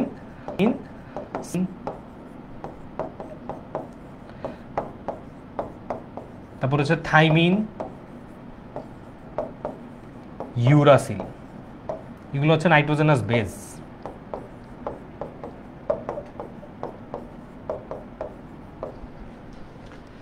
সো এগুলো আমরা কোথায় পাই? ঠিক আছে, কোথায় পাই এগুলো? আমরা পাই হচ্ছে ডিএনএতে পাই। লোকাস এ না, লোকাস তো হচ্ছে ডিএনএর বাসা। লোকাস কি? লোকাস হচ্ছে ডিএনএর বাসা। আরএনএতে পাই, জিনে পাই না, জিনে পাই না। আরএনএতে পাই, লোকাসে পাই না, ডিএনএ এবং আরএনএ। তো আমি এই পুরো জিনিসটা যেটা লিখছি এগুলো আসলে কোথায় পাই আমরা? মূলত ডিএনএ এবং আরএনএতে পাই। সো সলভটা একদম যেহেতু একটু ট্রিকি বলে দিলাম, ইজি অ্যান্সার কি? জান্নাতুল মাওয়া, রুম্পা, অর্ণব সবাই অলরেডি বলে দিছে, গ্লোরি জামান হচ্ছে ডি, ডিএনএ এবং আরএনএ। লামিয়াও অ্যান্সার বলে দিছে, নূরমুন্নি বলে দিছে, very good, very good. Rakibul, very good. Semajul Ali, okay. Arnab Chowdhury. চলো এরপরেরটাতে চলে যাই। এই এমসিকিউটা তুমি জাস্ট একটু তাকায় দেখো, একবার, দুইবার, তিনবার, চারবার, মানে 4-5 বার আসছে। সো শ্বসনের জন্য উত্তম তাপমাত্রা আর হচ্ছে সালোক সংশ্লেষণের তাপমাত্রা, এই দুইটা তাপমাত্রা একদম খাতায় এখনই পারলে এখনই লিখে ফেলো। একটা হচ্ছে শ্বসনের তাপমাত্রা আর একটা হচ্ছে সালোক সংশ্লেষণের তাপমাত্রা, এই দুইটা যদি এখনই পারো এখনই লিখে ফেলো। ঠিক আছে, সো শ্বসনের জন্য উত্তম তাপমাত্রাটা কত সেটা তো আমরা অ্যান্সার করে ফেলি। আমি আর এটা বলবো যে এটাও একটু ট্রিকি টাইপের প্রশ্ন, যে তোমাকে মনে রাখতে হবে, তুমি চাইলেই খুঁজে খুঁজে বের করলে একটু কনফিউজ হয়ে যাবা। সো সালোক সংশ্লেষণের জন্য উত্তম তাপমাত্রা এবং শ্বসনের জন্য উত্তম তাপমাত্রা, এই দুটো খুব ভালো করে মনে রাখতে হবে। শ্বসনের জন্য উত্তম তাপমাত্রাটা আমরা এখান থেকে জেনে যাব, সেটা হচ্ছে 20 ডিগ্রি সেলসিয়াস থেকে 45 ডিগ্রি সেলসিয়াস হচ্ছে শ্বসনের জন্য উত্তম তাপমাত্রা। ঠিক আছে, 20 ডিগ্রি থেকে 45 ডিগ্রি সেলসিয়াস। সাথে সাথে আমরা সালোক সংশ্লেষণের জন্য ভালো করে মনে রাখবো। অল গুড, বুঝে ফেলছি। এটা এগুলো বুঝার কম, বাট ইম্পর্টেন্ট কিছু টপিক দেখো একটার সাথে আরেকটা রিলেটেড। শ্বসনটা পড়তে আসছো, সালোক সংশ্লেষণেরও প্রভাবক, সেইটার পাশাপাশি আমি একটু বলে দিই শ্বসন এবং সালোক সংশ্লেষণের যে প্রভাবকগুলা, এই প্রভাবক থেকে প্রচুর পরিমাণে এমসিকিউ আসে, প্রভাবক থেকে প্রচুর এমসিকিউ আসে।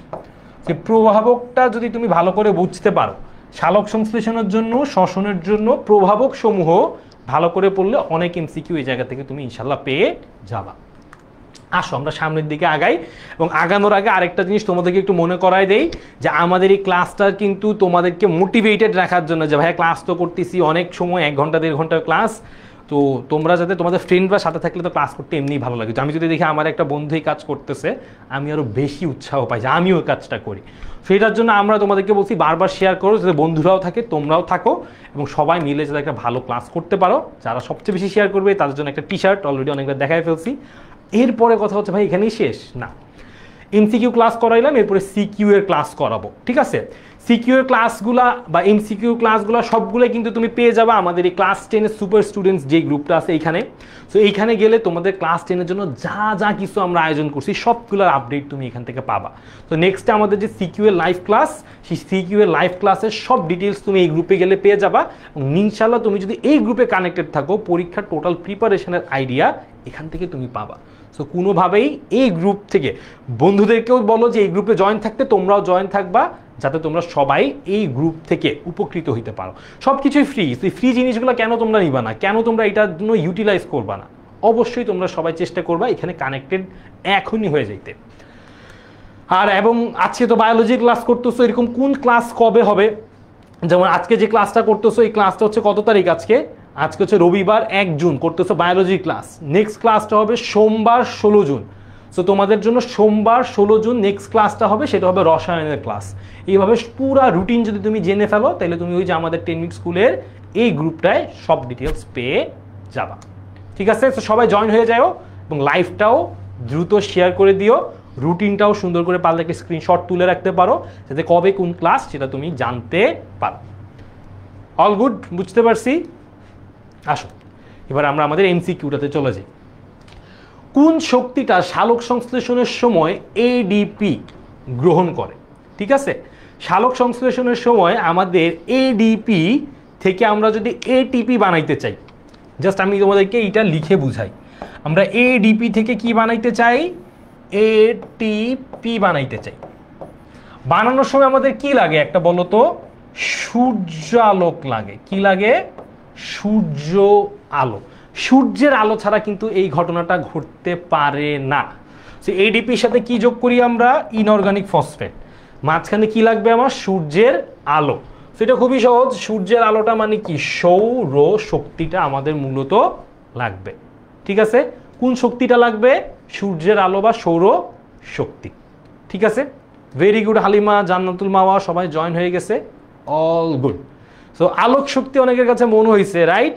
বাট এটা কিন্তু আলোক শক্তি না, সূর্যের আলো হইতে হবে। তুমি একটা বাল্ব জ্বালায় দিলাম, গাছ হয়ে একদম হয়ে যাবে, এটা কিন্তু খুবই রেয়ার। মানে বাল্ব দিয়ে খুব বেশি কিছু হবে না। সো আলো জ্বললেই যে হবে তা কিন্তু না, নির্দিষ্ট কিছু আলোর বৈশিষ্ট্য থাকতে হবে, যেটা মূলত পাওয়া যায় সূর্যের আলো বা সৌর শক্তিতে। সো বুঝে ফেলছি এইটা। আচ্ছা, এইবার একটা কেমিস্ট্রি ভাব চলে আসছে বায়োলজি ক্লাসের ভিতরে, তাই না? এইখানে আমরা দেখতে পাচ্ছি গ্লুকোজ, C6H12O6, এটা কি? এটা হচ্ছে গ্লুকোজ। এ পাশে আমরা কি দেখতে পারতেছি? এ পাশে আমরা দেখতে পারতেছি ইথানল, এই পাশে দেখতে পারতেছি কার্বন ডাইঅক্সাইড, আর অল্প পরিমাণে শক্তি। এখন আমরা যদি একটু আগে আসি, ইথানল আর কার্বন ডাইঅক্সাইড কোথায় পাই? সবাতে পাই না অবাতে পাই? বলো তো সবাই, সবাত নাকি অবাত? দেখো জিনিসগুলো খুব সিম্পল, একই রকমের প্রশ্ন কত ভাবে আসতেছে। গ্লুকোজ ভেঙে ethanol, carbon dioxide, lactic acid কোথায় তৈরি হয়? সবাতে হবে নাকি অবাতে হবে? এইটা যদি পারো, এই প্রশ্নের অ্যান্সার তুমি পেয়ে গেছো। বলো তো, সবাতে না অবাতে?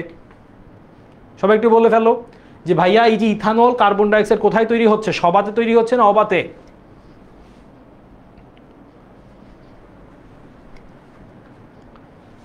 অবাত। ভেরি গুড, অবাত। অবাত। সো অবাত শ্বসনটা কোথায় হয়? আম গাছে হয় না ভাইয়া, ঘাসে হয় না, হরিণে হয় না, হয় কোথায়? ইস্টে। তো কোথায় হবে? ইস্টে হবে। বুঝে ফেলছি। লামিয়া বলে দিছে, আফরিনা বলে দিছে, আপন, অর্ণব, তারপর হচ্ছে আনোয়ার, সবাই অ্যান্সার কিন্তু পেরে গেছো ইস্ট। বুঝে ফেলছি অ্যান্সারটা। আচ্ছা, এরপরে দেখো আমরা যতবারই এই যে তোমাদেরকে যা কিছু পড়াচ্ছি সব কিছুর কিন্তু অনেক ডিটেলসে আমরা অনলাইন ব্যাচে পড়াই, ঠিক আছে? সো আমাদের যে অনলাইন ব্যাচটাতে একজন জিজ্ঞেস করতেছিল যে ভাই আমি 10 মিনিট স্কুলে বেশি ধরো আমার সাথে এরকম একটা ক্লাস করতেছো সপ্তাহে, মাসে, এরকম যদি রেগুলার প্রতি উইকে ক্লাস করতে চাও তাহলে কিন্তু আমাদের অনলাইন ব্যাচে তুমি জয়েন করে ফেলতে পারো। এখন অনলাইন ব্যাচে আসলে কি কি বিষয় পাবা তুমি এক্সট্রা? অনলাইন ব্যাচে গেলে তুমি আমাদের এক্সামের প্রিপারেশান, এই যে তুমি পড়তেছো ওই পরীক্ষার জন্য যে প্রিপারেশান পড়লা, তারপর একটা মডেল টেস্ট দিবা, সেই মডেল টেস্টের পুরা জিনিসটা তুমি এখান থেকে আমাদের সাপোর্ট পাবা। তারপরে আমরা পরীক্ষার আগে যে এখন তোমাদেরকে 50টা এমসিকিউ পড়াইলাম 2টা অধ্যায়ের, এরকম আরও তো অনেকগুলো অধ্যায় আছে। শুধু তো এমসিকিউ, সিকিউ এর অনেক সাজেশন পার্ট আছে, সেগুলোও তুমি এই অনলাইন ব্যাচের সব কিছুতে পেয়ে যাবা। প্লাস দাগানো বই, যে আমরা বইতে কি কি পার্ট ইম্পর্টেন্ট, কোন জায়গা থেকে পড়বা, কোনটা সিকিউ, কোনটা এমসিকিউ, সব কিছু এখানে খুব কম্প্যাক্ট আকারে সুন্দর করে আমরা সাজায় দিব। তো আজকের ক্লাসটা জাস্ট ধরতে পারো একটা ডেমো। এরকম সবগুলা ক্লাস, সবগুলা চ্যাপ্টার যদি আমরা এক্সপিরিয়েন্সটা নিতে চাই, অনলাইন ব্যাচে কিন্তু তোমরা চলে আসতে পারো। এবং অনলাইন ব্যাচে আমাদের তোমাদের জন্যে আমরা তো সব চ্যাপ্টার বেসিক পড়াইছি, অ্যাডভান্স পড়াইছি, তারপরে আমরা কি করতেছি এখন রিভিউ ক্লাস করাইতেছি। যা পড়াইছি সেগুলোরই রিভিউ ক্লাস, কোনটা ইম্পর্টেন্ট, কোনটা থেকে কীরকম প্রশ্ন আসবে, কোনটা এমসিকিউ, কোনটা সিকিউ, প্রত্যেকটা আবার ধরে ধরে পড়াচ্ছি। তো তোমাদেরকে আজকে যেরকম একটা ক্লাসে জাস্ট এমসিকিউ পড়াচ্ছি, এরকম আমরা প্রত্যেকটা টপিক, প্রত্যেকটা অধ্যায় ডিটেইলসে পড়াচ্ছি কিন্তু আমাদের অনলাইন ব্যাচে। তো প্রত্যেকটা টপিক যদি আরও ভালো করে তুমি পড়তে চাও, জয়েন করে ফেলতে পারো আমাদের অনলাইন ব্যাচ। কীভাবে জয়েন হবা? 16910, একদম সহজ একটা নাম্বার, 16910, এটাতে জাস্ট একটু কল করলেই তুমি সব ডিটেলস এখান থেকে পেয়ে যাবো। চলো আমরা একটু নেক্সট প্রশ্নটাতে চলে যাই। এক ইনু গ্লুকোজ, সো গ্লুকোজ মানে কি? C6H12O6, এইটাকে জারণের তৃতীয় ধাপ। সো আমরা একটু আগেই বলছি, দেখো একই রকমের প্রশ্ন বারবার ঘুরে ফিরে বোর্ড পরীক্ষায় আসে। তৃতীয় ধাপ মানে কি? তৃতীয় ধাপ মানে সবাত শ্বসন। তৃতীয় ধাপ মানে সবাত শ্বসনের তৃতীয় ধাপ। সো সবাত শ্বসনের তৃতীয় ধাপটা আবার কোনটা? ক্রেবস চক্র। তো তোমাদেরকে প্রথমেই বলছি যে সবাত শ্বসনের শক্তি চার্টটা সামনে নিয়ে বসতে, সেখান থেকে দেখে তুমি বলো ক্রেবস চক্রে কত অণু কার্বন ডাইঅক্সাইড তৈরি হয়, কত অণু কার্বন ডাইঅক্সাইড তৈরি হয়। সবাই একটু বলো তো ক্রেবস চক্রে কত অণু কার্বন ডাইঅক্সাইড তৈরি হয়। সবাইকে বলছিলাম সবাত শ্বসনের শক্তি চার্টটা খুলে বসতে, দেখি কয়জন কারেক্ট অ্যান্সার দিতে পারে। সবাত শ্বসনের শক্তি চার্টটা দেখে বলো।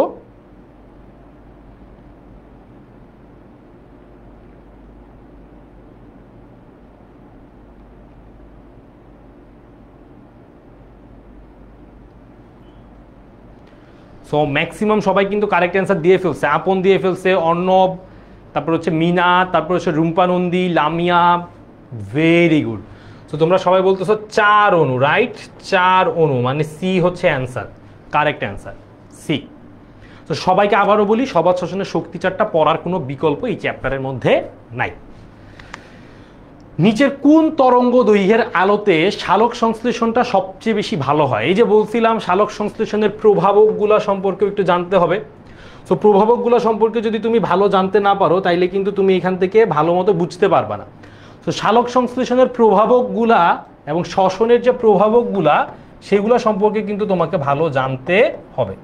সো এইটা একটু সবাই অ্যান্সার করে ফেলো। সালোক সংশ্লেষণ কোন তরঙ্গ দৈর্ঘ্যের আলোতে ভালো কাজ করে? সো অনেকে অলরেডি ফাটায় এ দাগানো শুরু করে দিছো।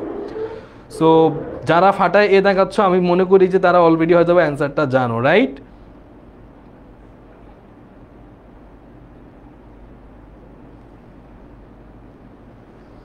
সো সবাই ফাটায় দেখি এ দাগাইতেছে, দেখি সবার অ্যান্সার কারেক্ট কিনা।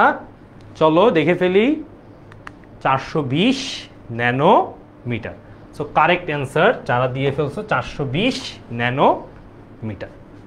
অল গুড, বুঝে ফেলছি। আসো, নিচের কোনটায় ল্যাকটিক অ্যাসিডের ফার্মেন্টেশন হয়? ফার্মেন্টেশন সবসময় মনে রাখবা, ফার্মেন্টেশন জিনিসটার সবচেয়ে উত্তম উদাহরণ দুধ থেকে দই। দুধ থেকে দই এই প্রক্রিয়াটা হচ্ছে মূলত কোন প্রক্রিয়া? ফার্মেন্টেশন প্রক্রিয়া। কোন প্রক্রিয়া? ফার্মেন্টেশন প্রক্রিয়া। সো এটা খুবই সহজ, সবাই অলরেডি অ্যান্সার দিয়ে ফেলছে। এটা কি? এটা হচ্ছে দই। অ্যান্সার পেয়ে গেছি। কোন প্রক্রিয়ার, শ্বসন প্রক্রিয়ার কোন ধাপে 4 অণু কার্বন ডাইঅক্সাইড তৈরি হয়? দেখো বাবারা, তোমাদেরকে যে আমি বারবার বলি কেন বেশি বেশি প্রশ্ন প্র্যাকটিস করবা, তোমাদেরকে আমি এই রকমেরই আরও 3টা প্রশ্ন দেখাইছি যেটার উত্তর সেম, কিন্তু প্রশ্নের ধরন টাইপটা ভিন্ন। এই মাত্র একটা প্রশ্ন দেখলা যে তোমাদের এই প্রশ্নটা, এই যে প্রশ্নটায় তোমরা কি দেখছো যে কার্বন ডাইঅক্সাইড 4 অণু তৈরি হয় কোন ধাপে? ক্রেবস চক্রে। তোমাকে জিজ্ঞেস করছে কয় অণু কার্বন ডাইঅক্সাইড, তুমি বলছো 4 অণু। সেম প্রশ্নটাই কিভাবে জিজ্ঞেস করছে, বলছে 4 অণু কার্বন ডাইঅক্সাইড তৈরি হয় কোন ধাপে। এখানে ধাপের নাম বলে দিছে, কত অণু কার্বন ডাইঅক্সাইড বলে নেই। আর এই প্রশ্নটাতে কি করছে, এই প্রশ্নতে 4 অণু কার্বন ডাইঅক্সাইড বলে দিছে, ধাপটার নাম জিজ্ঞেস করছে। খুবই সহজ, তাই না? তো এটার অ্যান্সারটা নতুন করে বলার কিছু নাই, ক্রেবস চক্র। একটু আগেও ছিল ক্রেবস চক্র, আবারও ক্রেবস চক্র। তো প্রশ্নের প্যাটার্নটা বুঝো। হ্যাঁ, আমরা খালি কনফিউজড হয়ে যাই, সব কিছু মুখস্থ করে ফেলতে চাই। এইভাবে মুখস্থ করে তুমি কতটা মনে রাখবা? মনে রাখতে রাখতে পাগল হয়ে যাবা, দেখবো মাথা টাথা ফেটে বের হয়ে গেছে। কিন্তু একটু বুঝে পড়লে তুমি খুব ইজিলি জিনিসগুলো অ্যান্সার করে ফেলতে পারতেছো। চলো এই পরের এমসিকিউতে যাই। কোথায় শ্বসন ক্রিয়ার হার অনেক বেশি? কোথায় শ্বসন ক্রিয়ার হার অনেক বেশি? মাত্র যেই বীজটা অঙ্কুরিত হচ্ছে, মাত্র যেই ডালপালা গজাচ্ছে, বর্ধিঞ্চু মানে বৃদ্ধি হচ্ছে এইরকম অংশগুলাতে, বৃদ্ধি হচ্ছে এইরকম অংশগুলাতে শ্বসন ক্রিয়ার হার বেশি থাকে। ঠিক আছে? দেখবা ছোট বাচ্চারা অনেক জোরে জোরে নিঃশ্বাস নেয়। ঠিক আছে? তো এইরকম যেটা বৃদ্ধি পাচ্ছে সেটাতে কোষগুলো বেশি অ্যাক্টিভ, সেখানে তোমার বেশি পরিমাণে কি হবে? বেশি পরিমাণে শ্বসনের হার হবে। তো চলো দেখি এটার অ্যান্সার কে কারেক্ট দিতে পারে। বাসার অলরেডি বলে ফেলছে এটা ডি হবে। তারপরে দেখি আর কে কে অ্যান্সার দেয়। রুম্পা নন্দী বলছে ডি, তামিম বলছে ডি,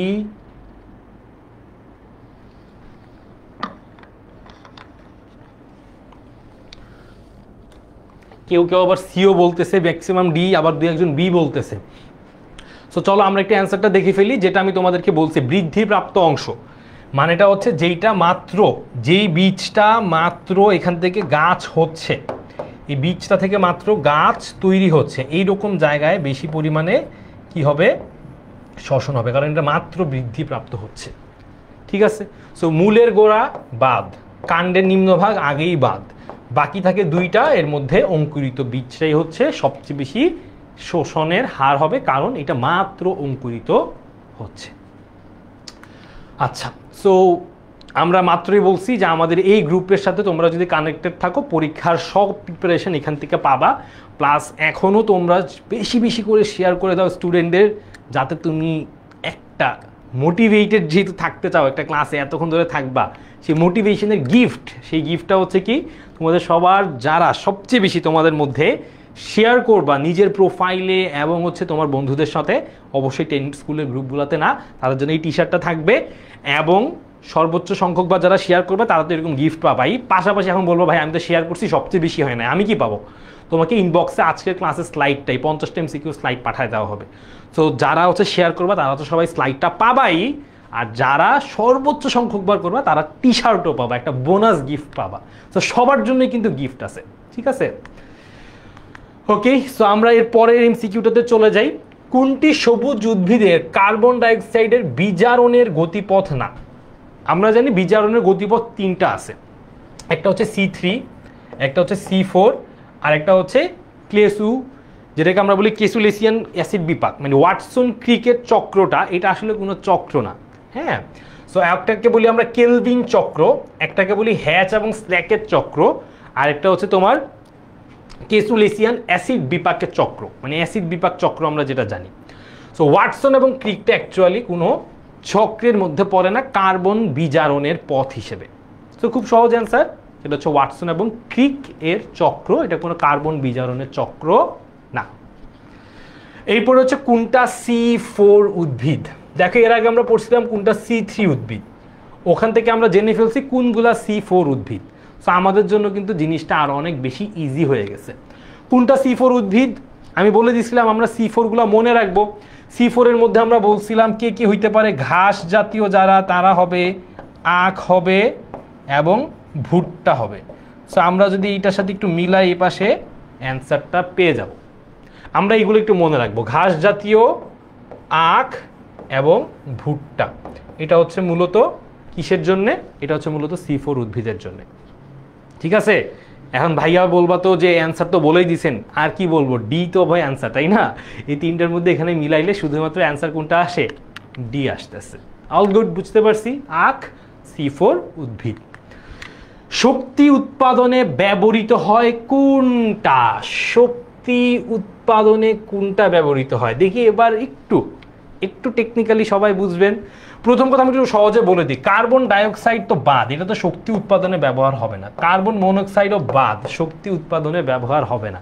আর বাকি আছে খুবই সহজ, পৃথিবীর যে কোনো কিছুকে যদি অক্সিজেন দিয়ে তুমি পোড়াও, হ্যাঁ, পোড়াইলে কি হয়, দহন করলে কি হয়, শক্তি তৈরি হয়।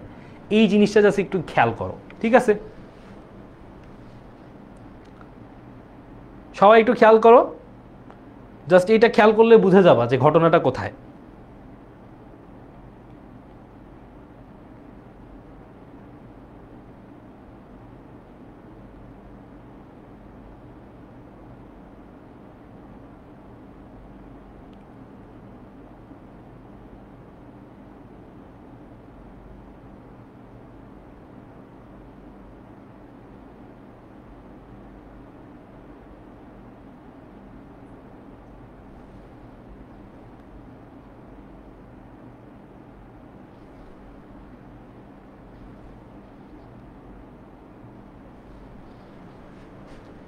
ওকে, সো দেখি তোমাদের অ্যান্সারটা কতটুকু কারেক্ট।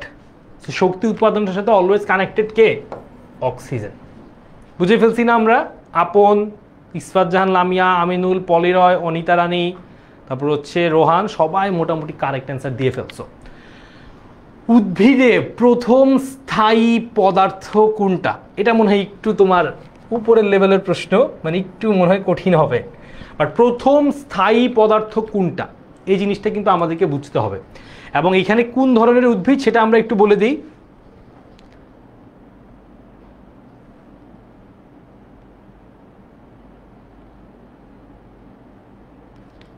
আমরা এর আগে C3 যেহেতু দেখে ফেলছি, এটা অবশ্যই C4 হবে, রাইট? সো এটা একটু মিস হয়ে গেছে এখানে। C4 উদ্ভিদের প্রথম স্থায়ী পদার্থটা আমাদের কাছে জানতে চাইছে, C4 উদ্ভিদের। তো C4 উদ্ভিদের প্রথম স্থায়ী পদার্থ কোনটা? যেমন আমরা একটু আগে দেখছি C3-তে দেখে আসছি, C3-তে হচ্ছে ফসফোগ্লিসারিক অ্যাসিড, এবং সে জায়গায় কিন্তু আমি দেখাই দিছিলাম C4-এর জন্য কোনটা হবে। সো একই প্রশ্ন ঘুরে ফিরে বিভিন্ন টাইপ ধরে ধরে আসে, ঠিক আছে? তাসনিয়া খানমের অ্যান্সার নাকি দেখতেছি না, এই যে দেখে ফেললাম তোমার অ্যান্সার, তুমি অ্যান্সারটা করে দাও। অ্যান্সারটা হবে সি, অক্সালো অ্যাসিটিক অ্যাসিড। ঠিক আছে, বুঝে ফেলছি আমরা। অল গুড, ওকে। তারপরে যাই মাইটোকন্ড্রিয়া। এটা খুবই ট্রিকি এবং খুবই ইম্পর্টেন্ট একটা প্রশ্ন। সবাত শ্বসনের 4টা ধাপ আছে, প্রথম ধাপ, দ্বিতীয় ধাপ, তৃতীয় ধাপ, চতুর্থ ধাপ। এর মধ্যে মাইটোকন্ড্রিয়াতে কোন কোন ধাপগুলা হয়? যেই ধাপগুলায় শক্তি বেশি তৈরি হয় সে ধাপগুলা মাইটোকন্ড্রিয়ায় হয়। মাইটোকন্ড্রিয়ার সাথে মূলত সম্পর্ক হচ্ছে এই 2টা ধাপের, তৃতীয় এবং চতুর্থ। কেন? কারণ তৃতীয় এবং চতুর্থ ধাপে সবচেয়ে বেশি শক্তি তৈরি হয়। তাহলে কি বললাম? যেই ধাপগুলায় শক্তি বেশি সেই ধাপগুলা মাইটোকন্ড্রিয়ায়। সো মাইটোকন্ড্রিয়ায় কোন ধাপ হবে? তৃতীয় ধাপ, চতুর্থ ধাপ। ক্রেবস চক্র এবং ইলেকট্রন প্রবাহ তন্ত্র। কোনটা কোনটা? ক্রেবস চক্র এবং ইলেকট্রন প্রবাহ তন্ত্র এবং ইলেকট্রন প্রবাহ তন্ত্র। সো এই 2টা ধাপ মূলত মাইটোকন্ড্রিয়াতে হবে, এবং অর্থাৎ তৃতীয় এবং চতুর্থ ধাপ। বুঝে ফেলছি সবাই? ক্লিয়ার সবার কাছে এটা? আসো আমরা এবার পরের এমসিকিউটাতে চলে যাই। এখন মনে হচ্ছে যে সবগুলো একটু বুঝে ফেলছি, আগের এমসিকিউগুলো দেখো বারবার একটু রিপিট হচ্ছে। সো তুমি আগের এমসিকিউগুলো বুঝলে দেখবে এখনকার এমসিকিউগুলো কিন্তু অ্যান্সার করতে একটু সহজ লাগতেছে। সো দেখি সবাই কি আছে কি না। সবাই বলো যে ভাইয়া অল গুড, সব বুঝতেছি, এই পর্যন্ত সব পারফেক্ট। আমরা কিন্তু অলমোস্ট অর্ধেক এমসিকিউ সলভ করে ফেলছি। ফার্স্ট একটু স্লো আগাইছি, তারপর আস্তে আস্তে একটু ফাস্ট, তারপর আরেকটু ফাস্ট আগাবো। ইনশাল্লাহ আমরা একদম জাস্ট 8টার ভিতরে সব কমপ্লিট করে ফেলবো। সো বলো যে ভাইয়া অল গুড, সব কিছু ঠিক আছে। আর দেখি আমি এখানে কি অবস্থা। পত্ররন্ধ্র কোন অবস্থায় বন্ধ হয়ে যায়? পত্ররন্ধ্রটা কখন বন্ধ হয়ে যায় এই জিনিসটা জানতে তোমাকে প্রভাবক সমূহ একটু ভালো করে জানতে হবে। প্রভাবক সমূহ এটা ভালো করে বুঝতে হবে, জানতে হবে, পড়তে হবে। তো পত্ররন্ধ্র কোন অবস্থায় গেলে বন্ধ হয় সেটা আমরা একটু বলে দিই। সালফার ডাইঅক্সাইডটা বাদ, পানি বেড়ে গেলে এটা বাদ, কারণ এই দুইটা খুবই মানে আউট অফ দ্য কনটেক্সট, দেখলেই বুঝবা। এই দুইটা একটু কনফিউজিং, এ আর সি। দেখি কয়জন কারেক্ট অ্যান্সার দেয়।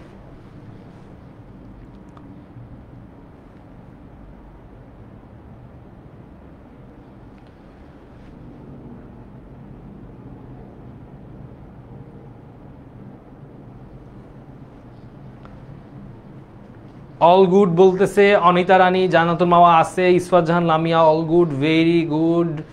আশরিনা Nanjiba all good, all good, very good. ঠিক আছে, খুবই ভালো, সবাই আছে তাইলে এখনো। আমি ভাবছি যে এত দূর চলে আসলাম, কেউ আবার ঘুমায় টুমায় গেছে, আমি কি একাই পড়াচ্ছি নাকি। হ্যাঁ, লামিয়া বলতেছে ভাইয়া ফিজিক্স বায়োলজি একসাথে পড়তেছি। তোমাদের মতো স্টুডেন্টই তো পুরো পৃথিবী খুঁজতেছে। ঠিক আছে, অল গুড। এরকম ডেডিকেটেড স্টুডেন্টই আমরা চাইলাম। ঠিক আছে, চলো আমরা সামনের দিকে আগাই। বাতাসে কার্বন ডাইঅক্সাইডের পরিমাণ যখন খুব বেশি বেড়ে যায় তাহলে ঝামেলাটা হয় কার্বন ডাইঅক্সাইডের সাথে। হ্যাঁ, কার্বন ডাইঅক্সাইডের পরিমাণ যদি খুব বেশি বেড়ে যায় তখন পত্ররন্ধ্রটা বন্ধ হয়ে যাবে। পত্ররন্ধ্রটা মূলত গ্যাসীয় বিনিময়, পানির যেই হচ্ছে তোমার প্রস্বেদন, এইগুলাতে মূলত পত্ররন্ধ্রটা হেল্প করে। বাট পত্ররন্ধ্রটা বন্ধ হয়ে যাবে কখন? যখন কার্বন ডাইঅক্সাইডের পরিমাণ অনেক বেশি বেড়ে যায়। বুঝতে পারছি? ওকে। সালোক সংশ্লেষণের একটা প্রয়োজনীয় উপকরণ, সালোক সংশ্লেষণের জন্য কোনটা প্রয়োজনীয়? সালোক সংশ্লেষণ বলছে, কিন্তু সালোক সংশ্লেষণের জন্য প্রয়োজনীয় উপকরণ কখনোই তোমার অক্সিজেন হবে না, তাই না? কারণ অক্সিজেন তো সালোক সংশ্লেষণে লাগে না। সালোক সংশ্লেষণে কি কি জিনিসপত্র লাগে? সালোক সংশ্লেষণে মূলত লাগে পানি আর কার্বন ডাইঅক্সাইড। সো দেখি আমরা এখানে অ্যান্সার কি কি দেয়া আছে। সালোক সংশ্লেষণের জন্য মূলত কি লাগে? পানি আর কার্বন ডাইঅক্সাইড লাগে।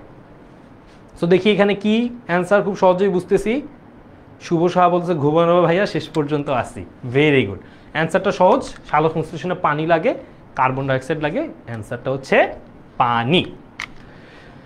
যাই পরেরটাতে, ক্রেবস চক্রে উৎপন্ন হয়। দেখো বাবারা, ক্রেবস চক্র বলতে বলতে বলতে বলতে আজকে আমার মুখ দিয়ে মনে করো যে ফেনা উঠে গেছে। ক্রেবস চক্র, সুতরাং এই ক্রেবস চক্র সম্পর্কে যদি তুমি না জেনে পরীক্ষাতে যাও আমারে ক্লাস করার পরেও, এতবার বলার পরেও, তার মানে তুমি নেহায়েত একটা নির্বুদ্ধিতার কাজ করবা। তাহলে ক্রেবস চক্র সম্পর্কে জেনে পরে পরীক্ষার হলে যাবা, আর যাই করো না করো। ক্রেবস চক্রের কি কি বলছে আমি একটু দেখি। বলছে ক্রেবস চক্রে 4 অণু কার্বন ডাইঅক্সাইড তৈরি হয়, একটু আগে দেখছি কারেক্ট। বলছে 2 অণু এটিপি, আরে এত কম এটিপি হয় নাকি, এটা কারেক্ট না। 6 অণু NADH+H+, এটাও কারেক্ট। তাহলে অ্যান্সার কি হবে? 2 অণু এটিপি না, কত অণু এটিপি? 24 অণু এটিপি। 24 অণু এটিপি। তাহলে এবার দেখি বলে ফেলো যে কি অবস্থা, অ্যান্সারটা কি হবে? দেখেই বলে দিচ্ছে ভাই, আপনি তো বলেই দিচ্ছেন, আর কি বলবো। সো ক্রেবস চক্র সম্পর্কে খুব ভালোভাবে জানতে হবে। সবাত শ্বসনের শক্তি চার্ট একদম মাথার ভিতরে একদম গেঁথে যেতে হবে।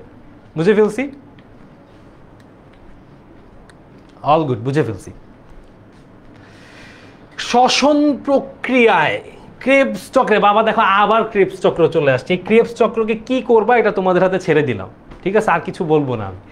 ক্রেবস চক্রে 24টা এটিপি উৎপন্ন হয়, গ্লাইকোলাইসিসে 8টা এটিপি উৎপন্ন হয়, অ্যাসিটাইল কোয়েতে 6টা এটিপি উৎপন্ন হয়। দেখেন বাবারা, ওই সবাত শ্বসনের শক্তি চার্ট থেকে এমসিকিউ দিয়ে ভরে গেছে। এইটার অ্যান্সার আপনাদের হাতে ছেড়ে দিলাম, দেখি আপনারা তাড়াতাড়ি বলে ফেলেন।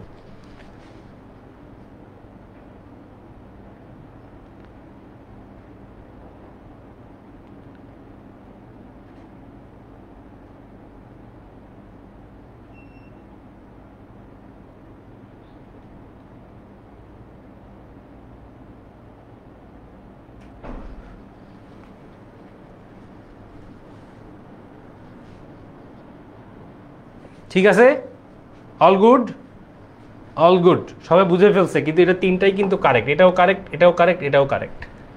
শক্তি চারটা দেখেও যারা ভুল অ্যান্সার দিয়েছেন তাদের জন্য খুবই খুবই সমবেদনা। শক্তি চারটা খুব ভালো করে আমাদেরকে বুঝতে হবে। ইমরান, ক্লাস হবে ঠিক 8টা পর্যন্ত, ক্লাস হবে ঠিক 8টা পর্যন্ত। C6H12O6 plus oxygen, carbon dioxide, পানি, শক্তি। উপরের সমীকরণটা হচ্ছে সবাত শ্বসনের। এই প্রক্রিয়ায় বেশি শক্তি উৎপন্ন হয়, এই প্রক্রিয়ায় কম শক্তি উৎপন্ন হয়। এবং এটা সবাত শ্বসনে কিভাবে বুঝবো? ভাইয়া অক্সিজেন আছে, অক্সিজেন থাকলে এটা সবাত শ্বসন।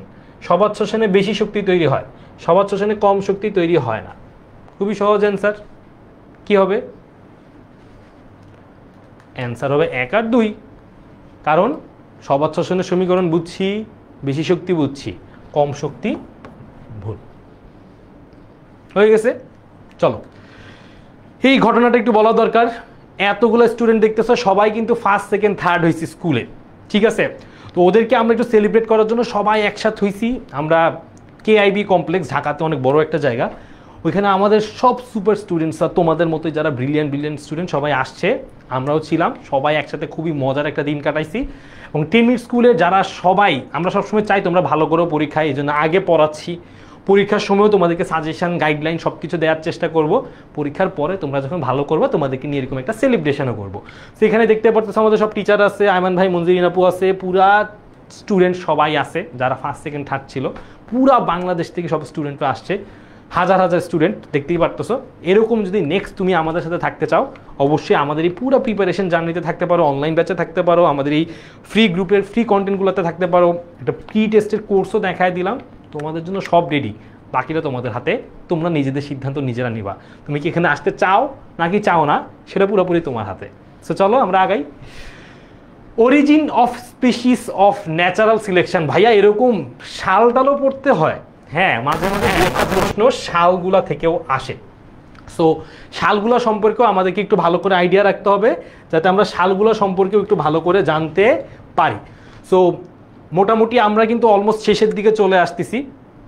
ইসফাত জাহান লামিয়া বলছে, ভাই আপনার সাথে ছবি নাই।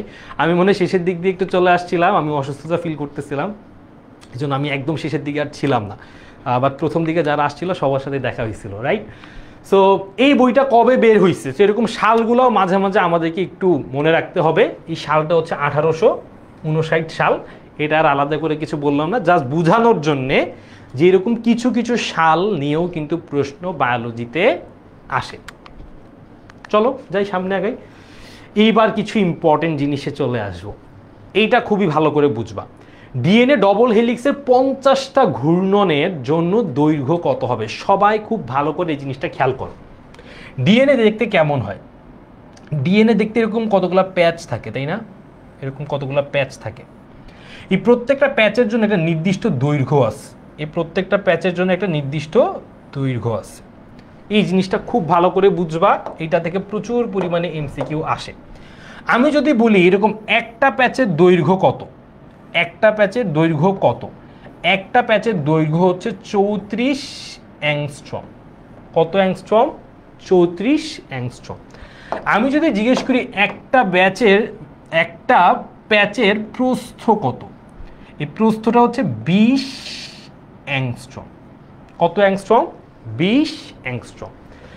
এইবার যদি জিজ্ঞেস করি যে ভাইয়া এরকম প্রত্যেকটা প্যাচের মধ্যে কতগুলা ধাপ থাকে, আমরা জানি ডিএনএর ভিতরে ধাপ সাজানো থাকে, 1 2 3 4 5 6 7 8 9 10। 2 3 4 5 6 7 8 9 10। তাহলে কয়টা ধাপ? 1 2 3 4 5 6 7 8 9 10। 10টা ধাপ এই 34 অ্যাংস্ট্রমের ভিতরে। 34 অ্যাংস্ট্রমের ভিতরে কয়টা ধাপ? 10টা ধাপ। চওড়া কত? চওড়াটা হচ্ছে 20 অ্যাংস্ট্রম। কত অ্যাংস্ট্রম? 20 অ্যাংস্ট্রম চওড়া। এইটা সবাই বলো যে ভাইয়া বুঝতে পারছি, অল গুড, তাহলে আমি সামনের দিকে আগাবো। সাইফ আহমদ বলতেছে ভাইয়া 10টাই কেন? বাবা ডিএনএর স্ট্রাকচারে 10টাই থাকে, এর বেশি থাকলে তো আর কিছু করার নাই।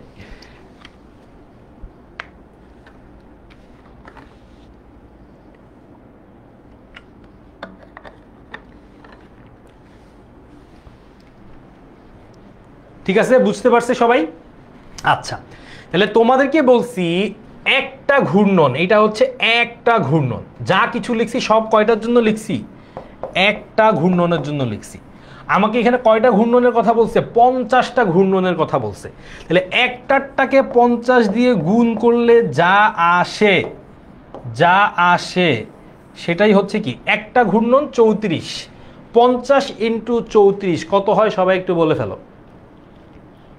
50 ইন্টু 34 কত হয়?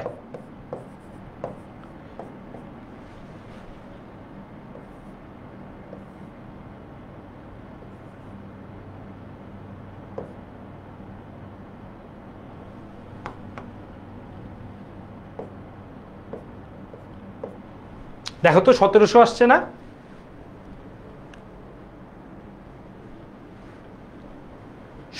আসছে না? ভেরি গুড, লামিয়া বলে দিছে অলরেডি কত? 1700। বুঝতে পারছি 1700। তারপরে আসো, ক্রোমোজোম আবিষ্কার করছে কে? এটা একটু নাম জানতে হবে। স্ট্রাসবার্জার। বার্জার নামের এক ব্যক্তি কি করছে? আমাদের এখানের ক্রোমোজোমটা আবিষ্কার করছে। নামটা কি? স্ট্রাসবার্জার। ক্রোমোজোম আবিষ্কার করছে। ওয়াটসন ক্রিক ডিএনএ আবিষ্কার করছে। তো ডিএনএ আবিষ্কার করছে ওয়াটসন ক্রিক, আর হচ্ছে বার্জার ক্রোমোজোম আবিষ্কার করছে। সবাই তাড়াতাড়ি করে কিন্তু বন্ধুদের সাথে শেয়ার করে দিবা। যে যত বেশি শেয়ার করবা সে কিন্তু তত আগেই টি শার্ট পাওয়ার সম্ভাবনা বাড়বে। সো এটা কিন্তু ভুলে যাওয়া যাবে না। প্রাকৃতিক নির্বাচন, ন্যাচারাল সিলেকশন, এই মতবাদের প্রবর্তক কে ছিল? ঠিক আছে, প্রাকৃতিক নির্বাচন বা ন্যাচারাল সিলেকশনের প্রবর্তক কে ছিল? সবাই এ বলতেছে, এ ডারউইন। ডারউইনের নাম মনে হয় তোমরা সবাই মোটামুটি ভালোই জানো, এই জন্য ডারউইনের নামটা বলে দিচ্ছ অলরেডি।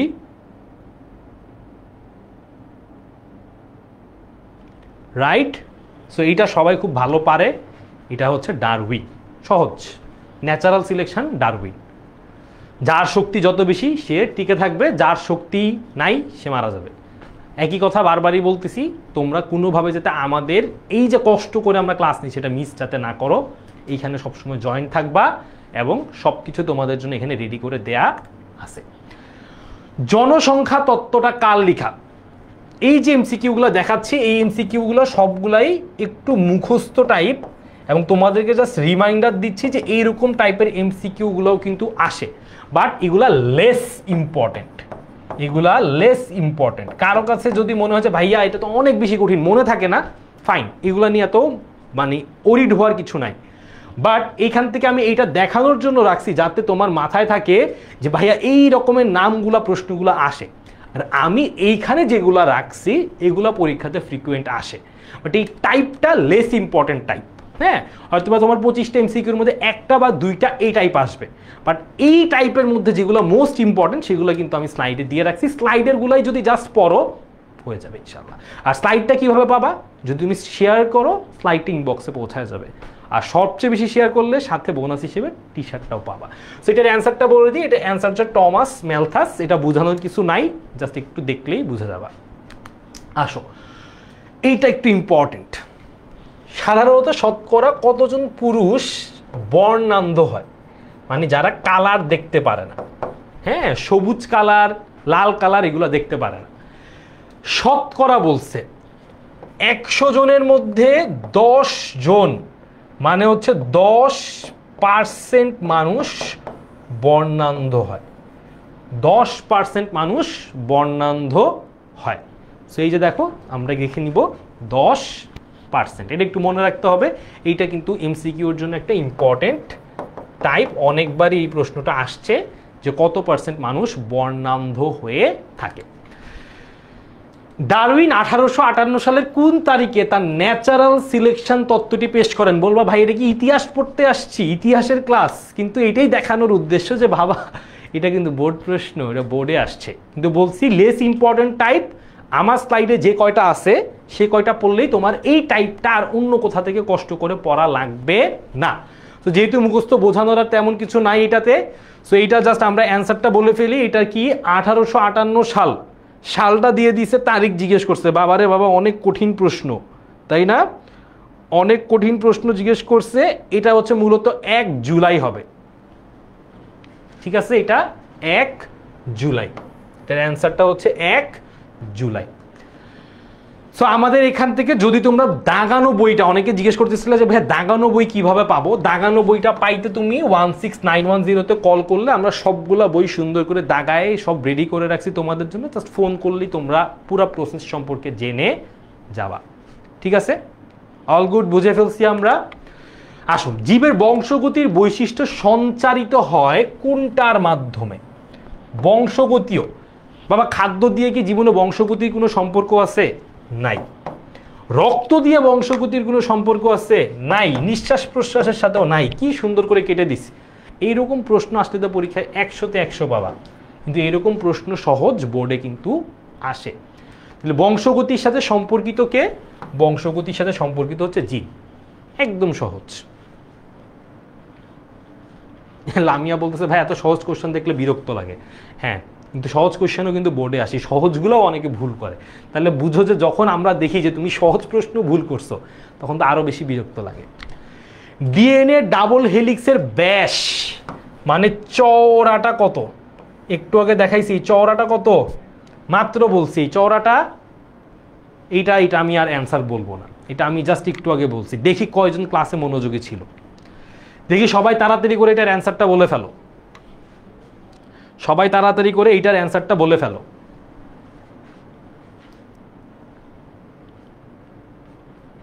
একটু আগে জাস্ট বলছি চওড়াটা কত। দেখি কি অবস্থা। আপন বলতেছে, তারপরে হচ্ছে পলি, অলগুড, সাইফ। এমসিকিউ কি মুখস্থ করা লাগে? আমার ক্লাস আজকে যেভাবে পড়াইছি তুমিই বলো যে মুখস্থ করা লাগে কিনা। আগেরটার কথা ওকে ওকে, ভেরি গুড। আফিফা ওকে। সি, তারপরে কেউ বি, কেউ সি। আচ্ছা, এখন অনেকে কনফিউজড। 38 আমি জানি না। যারা জানো না তারা কিন্তু ক্লাসটা ঠিকমতো খেয়াল করো নাই, ঠিক আছে? সো অ্যান্সারটা কি আমি খুব সুন্দর করে বুঝাই দিচ্ছি একটু আগেই। Very good. Mazharul, Anwar, glory, তারপর হচ্ছে হুসাইন, আপন, কাজল রানী। ভেরি গুড, তোমরা কিন্তু খুব ভালো করে ক্লাস করছো। ব্যাসটা কত? ব্যাসটা হচ্ছে 20 অ্যাংস্ট্রম। 20 অ্যাংস্ট্রম। গুয়ানিন এবং সাইটোসিন, জি এবং সি এর মধ্যে কয়টা হাইড্রোজেন বন্ধন থাকে? জি এবং সি এর মধ্যে 3টা হাইড্রোজেন বন্ধন থাকে। এ আর টি এর মধ্যে 2টা হাইড্রোজেন বন্ধন থাকে। এই জিনিসটা একটু ভালো করে লিখে রাখো, এটা থেকেও প্রচুর পরিমাণে এমসিকিউ পরীক্ষাতে আসে। সো এটার অ্যান্সার হবে বি, 3টা। গুয়ানিন, সাইটোসিন, জি, সি 3টা, এ, টি 2টা। ঠিক আছে, বোঝা গেছে? সহজ জিনিস। চলো আমরা যাই, পরেরটাতে যাই। প্রচ্ছন্ন জিন দ্বিতীয় বংশধরে কত ভাগ জীবে প্রকাশ পায়? প্রচ্ছন্ন জিন। সো প্রচ্ছন্ন জিন কত ভাগে প্রকাশ পায় দ্বিতীয় বংশধরে? এটার জন্য আমাদেরকে একটু ওই যে আমরা লম্বা গাছ খাটো গাছের মধ্যে যে ক্রস করা, সেই ক্রস করা সম্পর্কে একটু বুঝতে হবে। সো লম্বা খাটোর ক্রস সম্পর্কে যদি আমরা একটু ভালোভাবে জানি, তাইলে কিন্তু আমরা এটা খুব সহজে অ্যান্সার করে ফেলতে পারবো। ঠিক আছে? সো সবার আগে আমাদেরকে এই ক্রস বা মেন্ডেলের সূত্র যেটা, সেই মেন্ডেলের সূত্রটা আমাদেরকে এখান থেকে জানতে হবে। ঠিক আছে?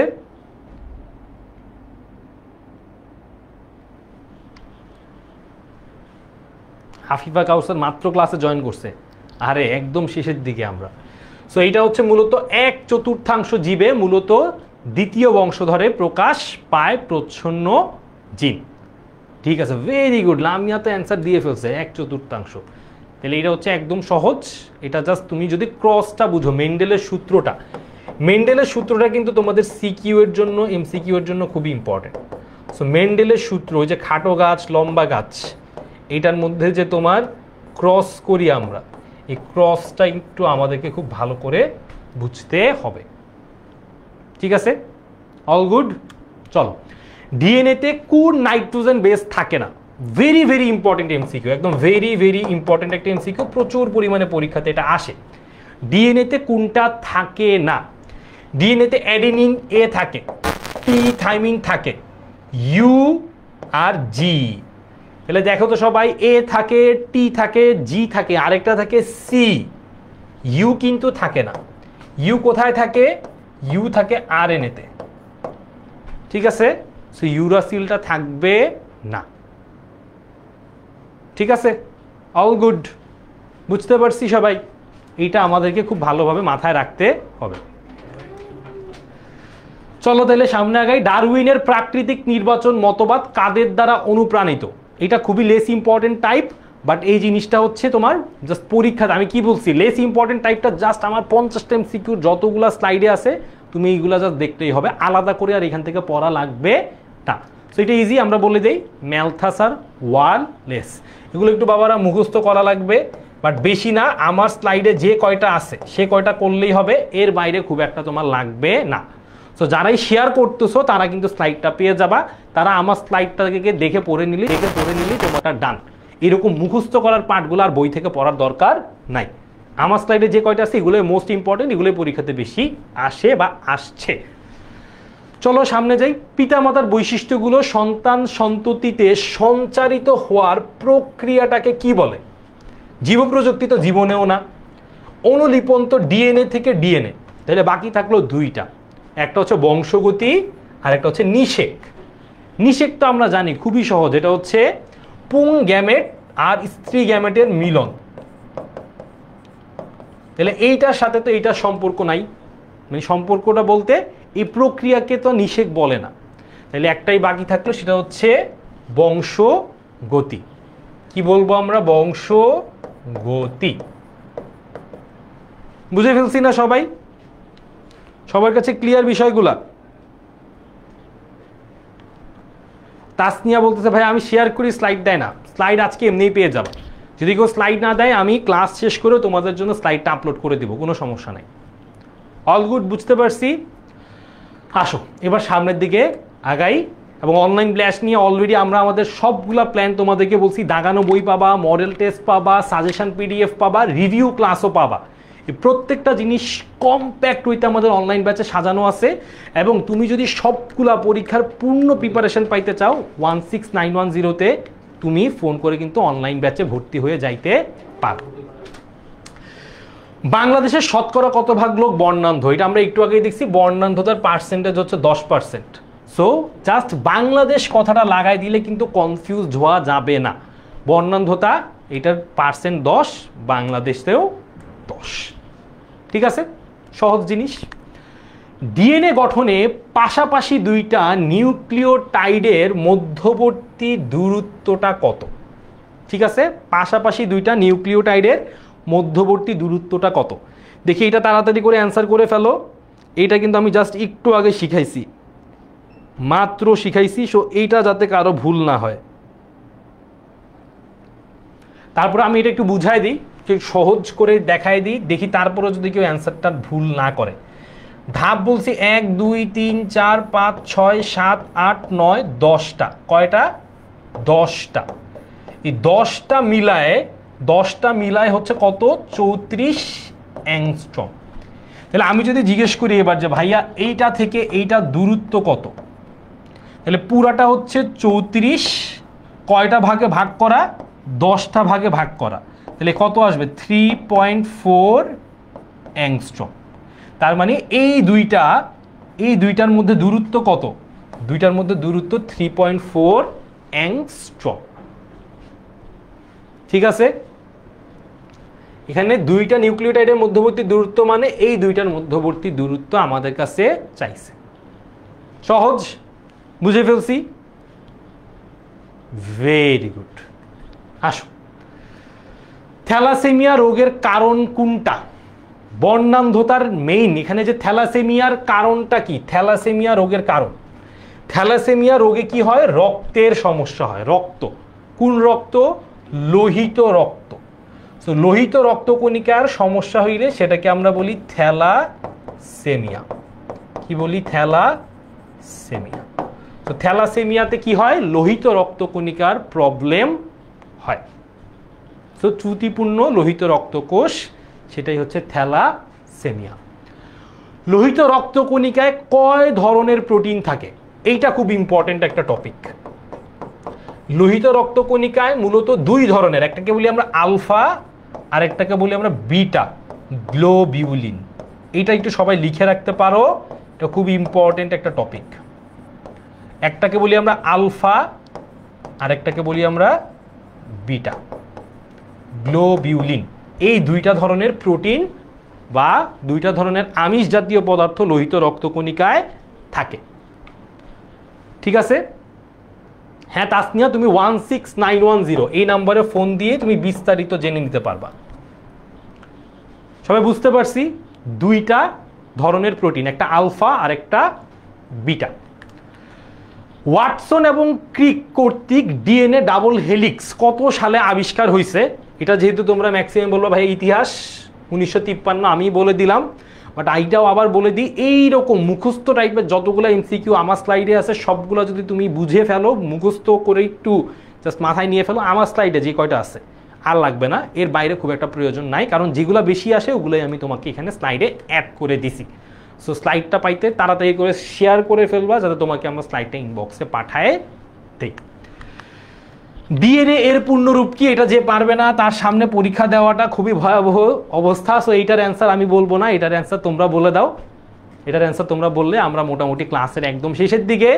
সো জাস্ট আর একটা এমসিকিউ, এবং আবারও বলি আমরা যেহেতু ক্লাসের একদম শেষ দিকে, যারা বেশি ক্লাসটা শেয়ার করবা সবার জন্য সর্বোচ্চ সংখ্যক যে শেয়ার করবা তার জন্য একটা টি শার্ট, আর যারাই শেয়ার করবা সবার জন্য হচ্ছে স্লাইডটা ইনবক্সে চলে যাবে।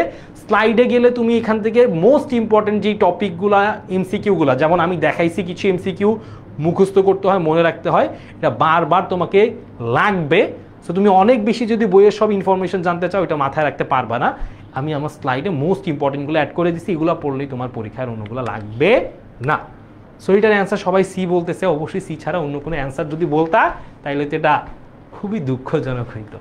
So deoxyribonucleic acid, এরকম সহজ প্রশ্ন পরীক্ষাতে কিন্তু আসে। Last but not the least, বাংলাদেশে খুব বড় একটা মিথ আছে, কন্যা সন্তান জন্ম দেওয়ার জন্য মাকে দায়ী করা হইতো। ওটা আমরা এখন সবাই বংশগতি ও বিভিন্ন সূত্র দিয়ে জানতে পারছি যে সন্তান জন্ম দেওয়ার ক্ষেত্রে পিতার ভূমিকা সবচাইতে বেশি, মানে হচ্ছে এই লিঙ্গ নির্ধারণের জন্যে। সো এই জিনিসটা আশা করি আমরা সবাই জানি। এটা যেহেতু পিতা, এটা যেহেতু মাতা, সুতরাং লিঙ্গ নির্ধারণে মূলত কার ভূমিকা সবচেয়ে বেশি? পিতার ভূমিকা সবচেয়ে বেশি। এই হচ্ছে মোট আমাদের পুরা ক্লাসের যত টপিক ছিল। সো আবারও বললাম, যারা সবচেয়ে বেশি শেয়ার করবা তাদের জন্য টি শার্ট পৌঁছায় যাবে, আর যারা অলরেডি শেয়ার করে ফেলছো স্লাইডটা পেয়ে যাবা। স্লাইডের মোস্ট ইম্পর্টেন্ট 50টা এমসিকিউ ব্যাখ্যা সহ সলভ করে ফেললাম। এরকম আরও এক্সাইটিং ক্লাস যদি তুমি দেখতে চাও সামনে, 10 মিনিট স্কুল সুপার স্টুডেন্টস গ্রুপটাতে কানেক্টেড থাকবা, আর যে কোনো প্রয়োজনে ফোন করবা আমাদের 16910 এই নাম্বারে। সবাই ধন্যবাদ। সবাই লিখে দাও যে কেমন লাগলো ক্লাসটা, সবাই কেমন এনজয় করছো, সবাই সবার ফ্রেন্ডদেরকেও তো মেনশন করছো, যারা শেয়ার করছো সবাইকে থ্যাংক ইউ সো মাচ। সবাই তোমাদের ফ্রেন্ডদেরকে যে এতবার উপকার করছো, তোমার ফ্রেন্ড তোমার কাছে আশা করি কৃতজ্ঞ থাকবে। আর নেক্সট এরকম আরও কোনো ইন্টারেস্টিং ক্লাসে, ইম্পর্টেন্ট ক্লাসে দেখা হবে। আর এরকম রেগুলার ক্লাস করতে চাইলে অনলাইন ব্যাচে ভর্তি হয়ে যেতে পারো, 16910 ফোন করে বিস্তারিত জেনে নিতে পারবা। আর সবসময় তোমাদের পরীক্ষার জন্য, গাইডলাইনের জন্য সবসময় সাথেই থাকবো। আশা করি এরকম আরও ইন্টারেস্টিং ক্লাসগুলোতে তোমাদের সাথে অনেক অনেক বেশি এরকম আরও ইম্পর্টেন্ট টপিক এমসিকিউ সিকিউ নিয়ে সাথে থাকবো। 10 মিনিট স্কুলের সুপার স্টুডেন্ট গ্রুপে কানেক্টেড থাকলে আশা করি আমাদের সব আপডেট তুমি পেতে থাকবা। দেখা হবে নেক্সট কোনো ক্লাসে আরও ইন্টারেস্টিং টপিক নিয়ে। সে পর্যন্ত সবাই ভালো থাকবা, সুস্থ থাকবা এবং পরীক্ষার জন্য ভালোভাবে প্রিপারেশন নিবা। আর একটা কথা, বায়োলজি কোনোভাবে কঠিন কোনো সাবজেক্ট না, যদি তুমি একটু স্মার্টলি এফিশিয়েন্টলি পড়তে পারো। আশা করি আজকের ক্লাসটা দেখে এই জিনিসটা খুব ভালো করে তুমি বুঝতে পারছো। তো দেখা হবে নেক্সট ক্লাসে। সবাই সুস্থ থাকো, ভালো থাকো, আল্লাহ হাফেজ।